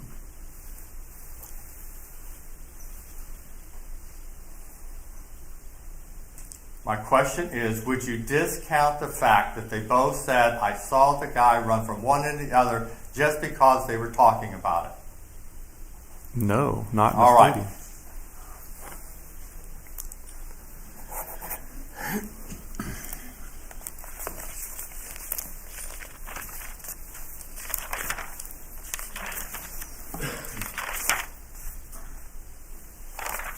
We're going to talk about January 13th, 2014. Now, you showed up casually dressed, correct? Yes, sir. Kind of a polo shirt, kind of loose fitting that you wore out, so it was kind of around your pockets. Remember that?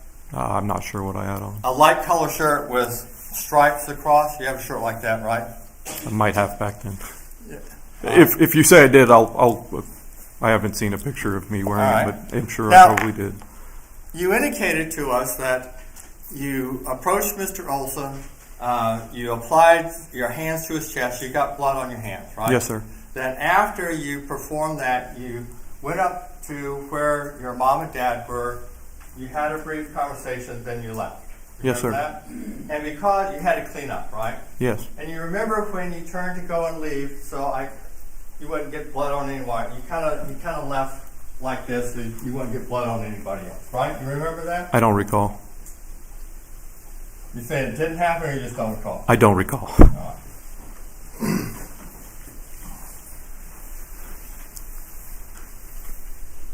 At the time that you're at the bottom of the stairs and the previews are going, you're telling us that it was near pitch black. Remember that testimony? Yes, sir. Right. And then when you looked up to see where your folks were, it was pitch black and you couldn't see where your mom and dad were. Remember that? Yes, before the preview started. All right.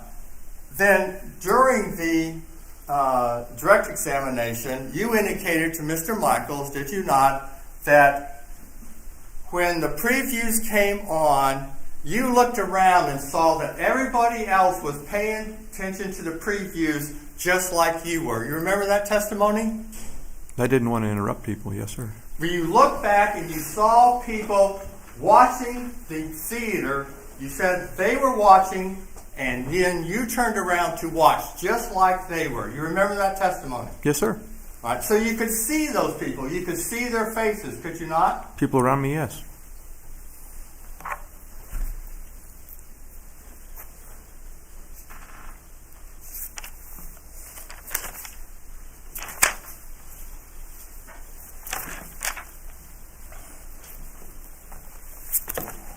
Now, let's talk about your contact with Mr. Oulson. You said something that really, really struck home. And I want to discuss it with you. When you went up there and you came up to Mr. Oulson, you began to place hands on him, and you said you ordered people to place him on the ground. Those were your words, correct? Before I was on the floor. You ordered people to place him on the ground. That's what you told us. Yes, sir. All right. So at that point, you went into police mode, did you not? Yes, I didn't want him to fall. All right. And you ordered people to do it. You expected them to carry out your order, didn't you? One person. Yes. You expected them to carry out your order, didn't you? Yes, sir. And that's what police officers expect, whether they're on duty or off duty. If you order someone to do it, you expect them to do it. And that's what your mindset at the time. Regulations improper. Overruled. Judge, can we object? Can we? Sure.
Let's talk about the hunting trip. That was a week before January 13th. 13th was a Monday, January 13th. So there was a weekend the week before. That's when the hunting trip was? I don't recall the exact dates of the trip. Was it within a week of the incident? Yes, sir. Because you indicated that you were home washing up your truck from the hunting trip when you got the call to go to the movies. That's Yes, what I was sir. asking. Yes. All right. So you recall now the hunting trip was at least a week before? Yes, sir. Okay. Let's talk about that. Mr. Michaels asked you about going out into the woods. You drove down I'll call it a service road, Forest Service road, a dirt road, right? Yes, sir. And then you would park. Yes. Then you would walk into the woods. Yes. Now, in North Florida, the sand's kind of like sugar sand, isn't it? The area we were hunting was not sugar sand. All right, what was it? It was just dirt. Dirt? Any clay down? Red clay like we see in Georgia? Not in Georgia, no. This was So just dirt. muddy. Yeah, a little bit of clay, but not the red clay. Right. What kind of foliage was it? Is it pine trees up there? Oak trees? It's a mix of everything. Well, what is the mix of everything? Pines and oaks. Okay, so pines and oaks. Pine needles on the ground? I'm sure there were. Oak leaves on the ground? Yes, sir. It's in December, right? Beginning of January, yes. Okay, kind of winter when leaves start to fall off trees, right? Yes, sir. Okay. Now, in that area, you have to navigate because there is no trail. You just pick your own trail, right? The property we were hunting on actually had a lot of little roads you couldn't even drive on, so you could walk in. Single track or double track? Some were double trapped, some were single. All right. And you would walk in the dirt part? Yes, sir. And then, but you don't hunt from those tracks. You get out into the woods so the deer can't see you, right? When you go down some of those tracks actually are good spots to hunt. All right, so you would set up your blind and put your chair right on one of those tracks? Sometimes, yes. Okay.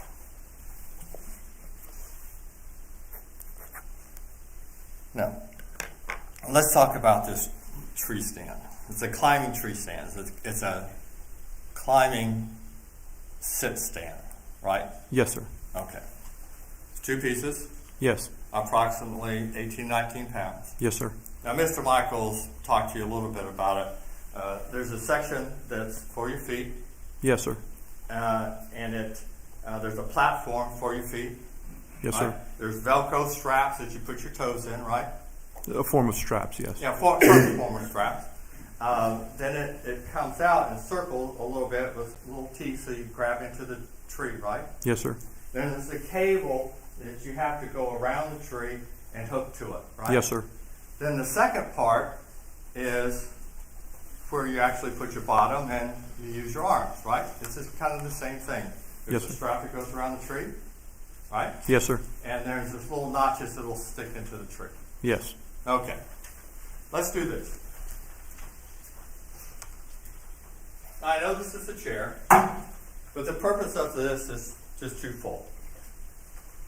Because I can't elevate myself, all right?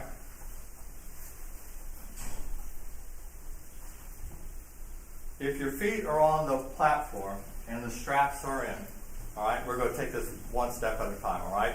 And it's hooked to the tree, right? In order to inch this up, you actually bring your both feet up, right? No, sir. It's hard to describe. The seat you're sitting on is it's permeable. It's not solid, so you can move. I understand that, and I said, I understand this is a chair, and I understand the seat is actually on the second part. Yes. Okay, but I'm just trying to get the movement of the feet so I don't fall down. You So don't you have pull them both up. You don't have to bring above 90 degrees with your feet. The seat section on the top section is actual cloth, so it allows your butt to rotate. So you only have to go from a standing position to only bringing your knees maybe to a 45 degree. You don't have to bring your knees all the way up to 90 degrees to bring the base up. All right. So if you're like this, you're standing, right? Yes, sir. All right, now I'm going to, like I'm on the seat, you still have to bring them up. You bring them up a little bit, yes. Yeah, in order to come up. You come up maybe 6 inches or so. You can do it from 1 inch to a foot if you have the ability. Okay. So you bring them up using your hip flexors and your back and your stomach muscles, your core muscles to bring it up. Yes, sir. All right. Now, once it's up in that position, then you have to use the same muscles to stand up. You stand up, yes, sir. All right. Then you have to move the second part. Right? Yes, sir. And the second part, with the wrap around the tree, you actually pick it up using your forearm, your biceps, your shoulders, and you pick it straight up, right? Yes, sir. And then you hook it into the tree. Yes. Right? And then the process begins all over again. Yes. All right. So the muscles that you're using as far as going up and down, you're using your hip flexors, your core, your back to pull up, you stand up, and then you're using your forearms, biceps, and shoulders to pick it up, right? Yes, sir. Okay. And your father went up about 10 feet in that tree, right? Yes, sir. And if you're only going up let's make the math easy, okay? You're only going up 6 inches at a time. You're going to do that, what, more than 20 times to get up 10 feet. Yes, sir. Okay. But then you got to come down, right? Yes, sir. And it's just the reverse process. Yes. All right. So it's another 20 times that you have to come back down. Right? Yes. Okay. Now, your father chose to do that approximately 1 week before this incident, correct? Yes. All right. And it was his choice to use that process to go 10 feet up a tree. Yes, sir. Okay. He didn't say, you know, son, I've assessed this situation, and because of the way my body is right now, I just don't feel comfortable doing it. If I fall, maybe I won't recover. There's no apprehension on his part based on his physical ability to perform that task that he related to you. He didn't need to. Did he relate to you, no, I don't want to do this because of my physical condition, I just don't feel comfortable doing it? He never said that, right? No. He just hooked up the apparatus to the tree and shimmied right up that tree, didn't he? No, sir. I hooked the stand to the tree. What? I put the stand on the tree.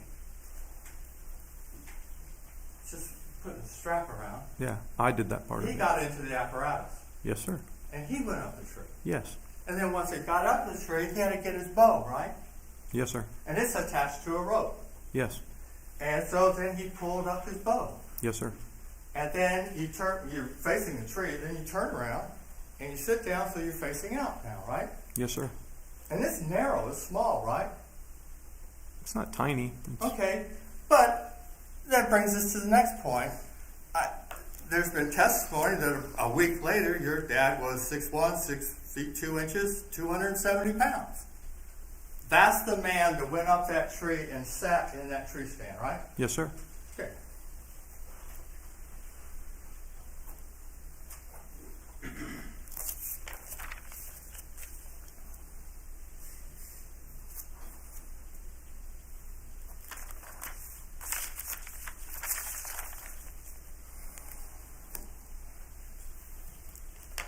All right.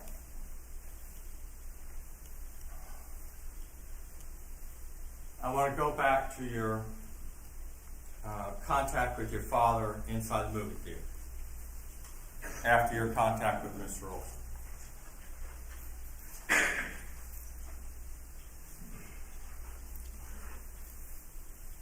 I'm going to change it. All right. I told you if I went off topic, I'd give you a heads up, right?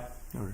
I've decided to go someplace else. Let's talk about when you're down the bottom of the stairs after the shot is fired and you see the person that you saw.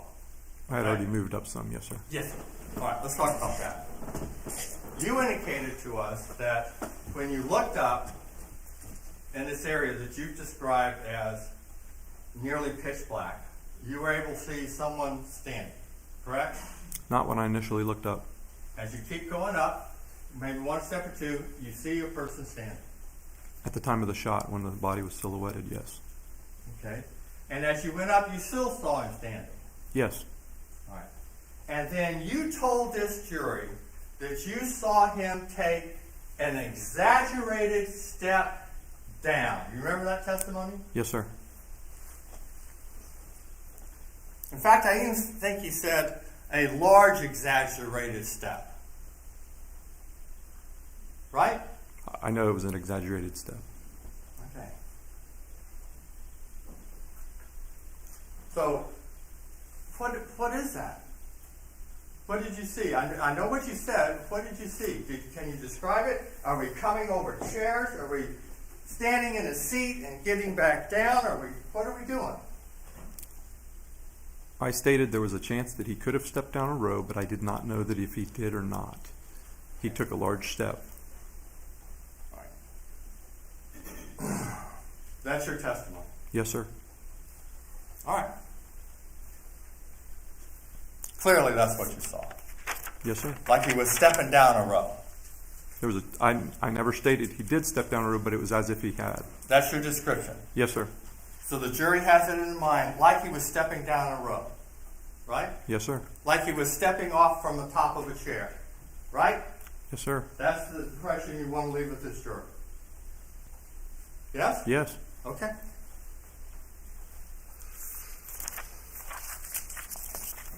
Now let's go to your contact with Mr. Oulson. You get there, that's done. Then you go up a couple of steps. You turn, you go over to where your father is, and your testimony was that his glasses were askew. One of his lenses was below his eye. Remember that testimony? Yes, sir. All right. Now, you would agree with me, wouldn't you, that from the time you heard the shot to the time you got up there was a minute? May have been more. Maybe even more. And when you got there, you saw the off-duty officer there standing next to him, right? I didn't know he was at the time. But you knew that he had the firearm. Yes. He told you he had the firearm. My father told me that he had the firearm. And while your father was sitting there and you were talking to him, and the other off-duty officer was standing there with your father, his glasses were askew and the lens was below his eye. Yes, sir. And the entire time that you were there, your father never took his glasses and put them back on where you're supposed to wear them, right? I don't recall.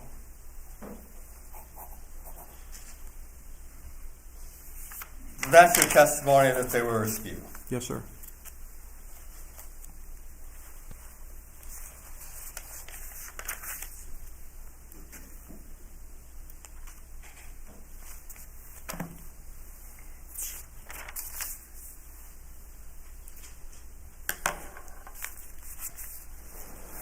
You still a firearm instructor? No, sir. When did you lose your cert? I let my cert go around 2011. So in 2014, you were not a certified law enforcement firearms instructor. Yes, sir. You were not? I was not. Okay. You were up until 2011. Around that time frame, yes, sir. All right.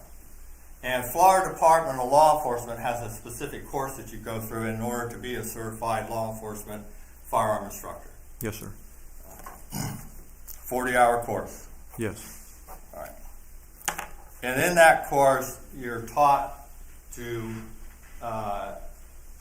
not only be proficient as to determining whether or not an officer has met the Florida standards for proficiency, Your Honor, but irrelevant and beyond the scope of No. right? no, it's not.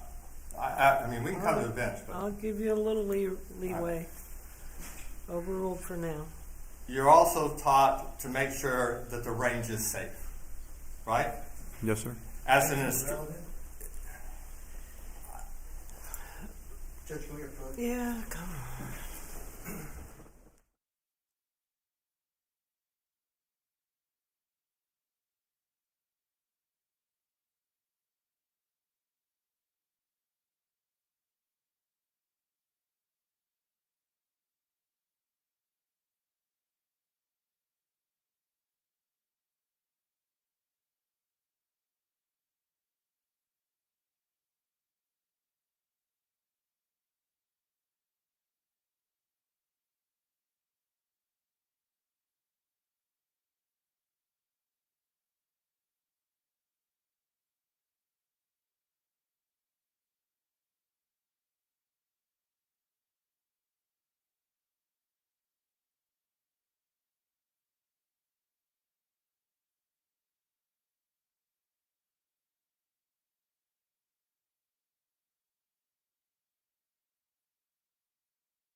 prior to 2013, did you have an occasion to go to Shooter's World with your dad?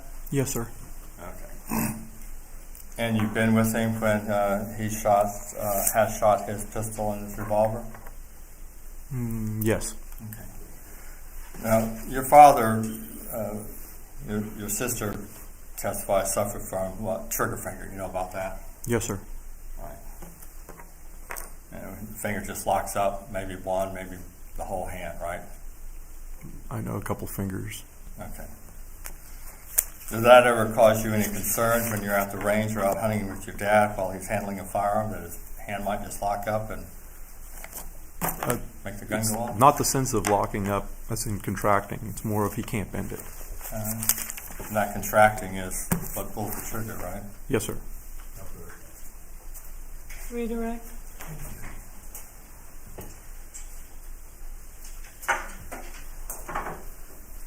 All right.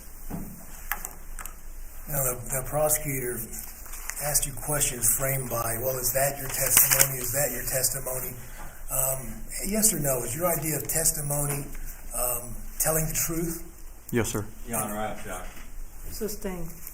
How about this? Is your idea of testimony giving answers to the questions as you know those answers to be? Yes.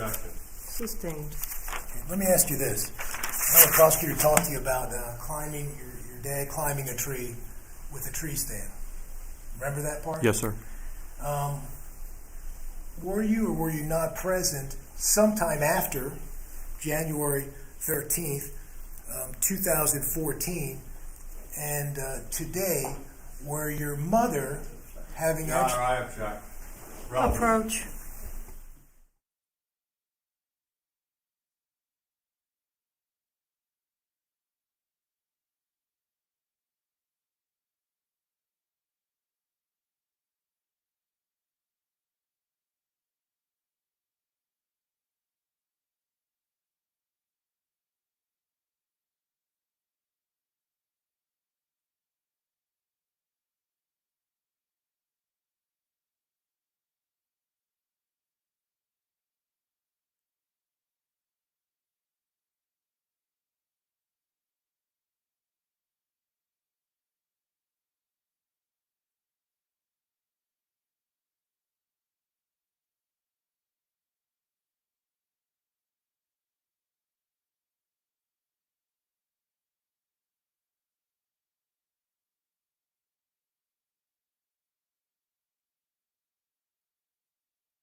Before my father had one.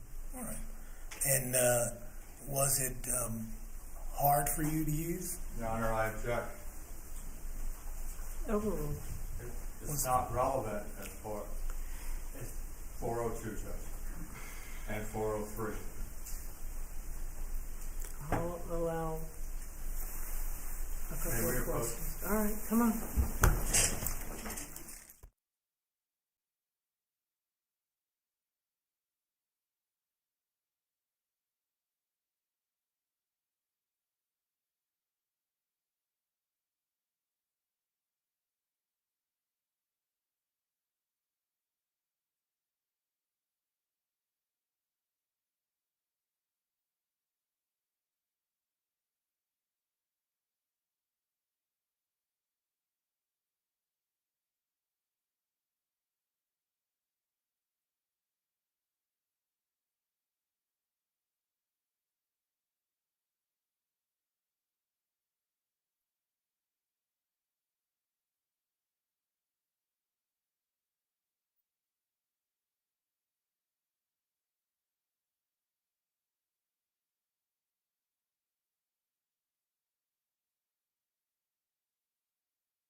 back to the tree stand. You had a tree stand first, is that what you said? That brand, yes. All right. And did you buy one for your father? I don't recall if I bought it, but it was a replacement for an older style that was much heavier. All right. So was it a lighter model? Yes, much lighter. And being lighter, I imagine that no matter who used it, that it would be easier to use than a heavier one. Your Honor. Sustained. Okay. By lighter, do you mean it weighs less? Weighs less and it's easier to use. Okay. So is that the model that your father used on that hunting trip? Yes. I don't have anything else. Thank you. Thank you. May this witness be released? No, Your Honor, he's under my subpoena. All right. Very good. Counsel approach.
All right, ladies and gentlemen, we've reached a stopping point for the day.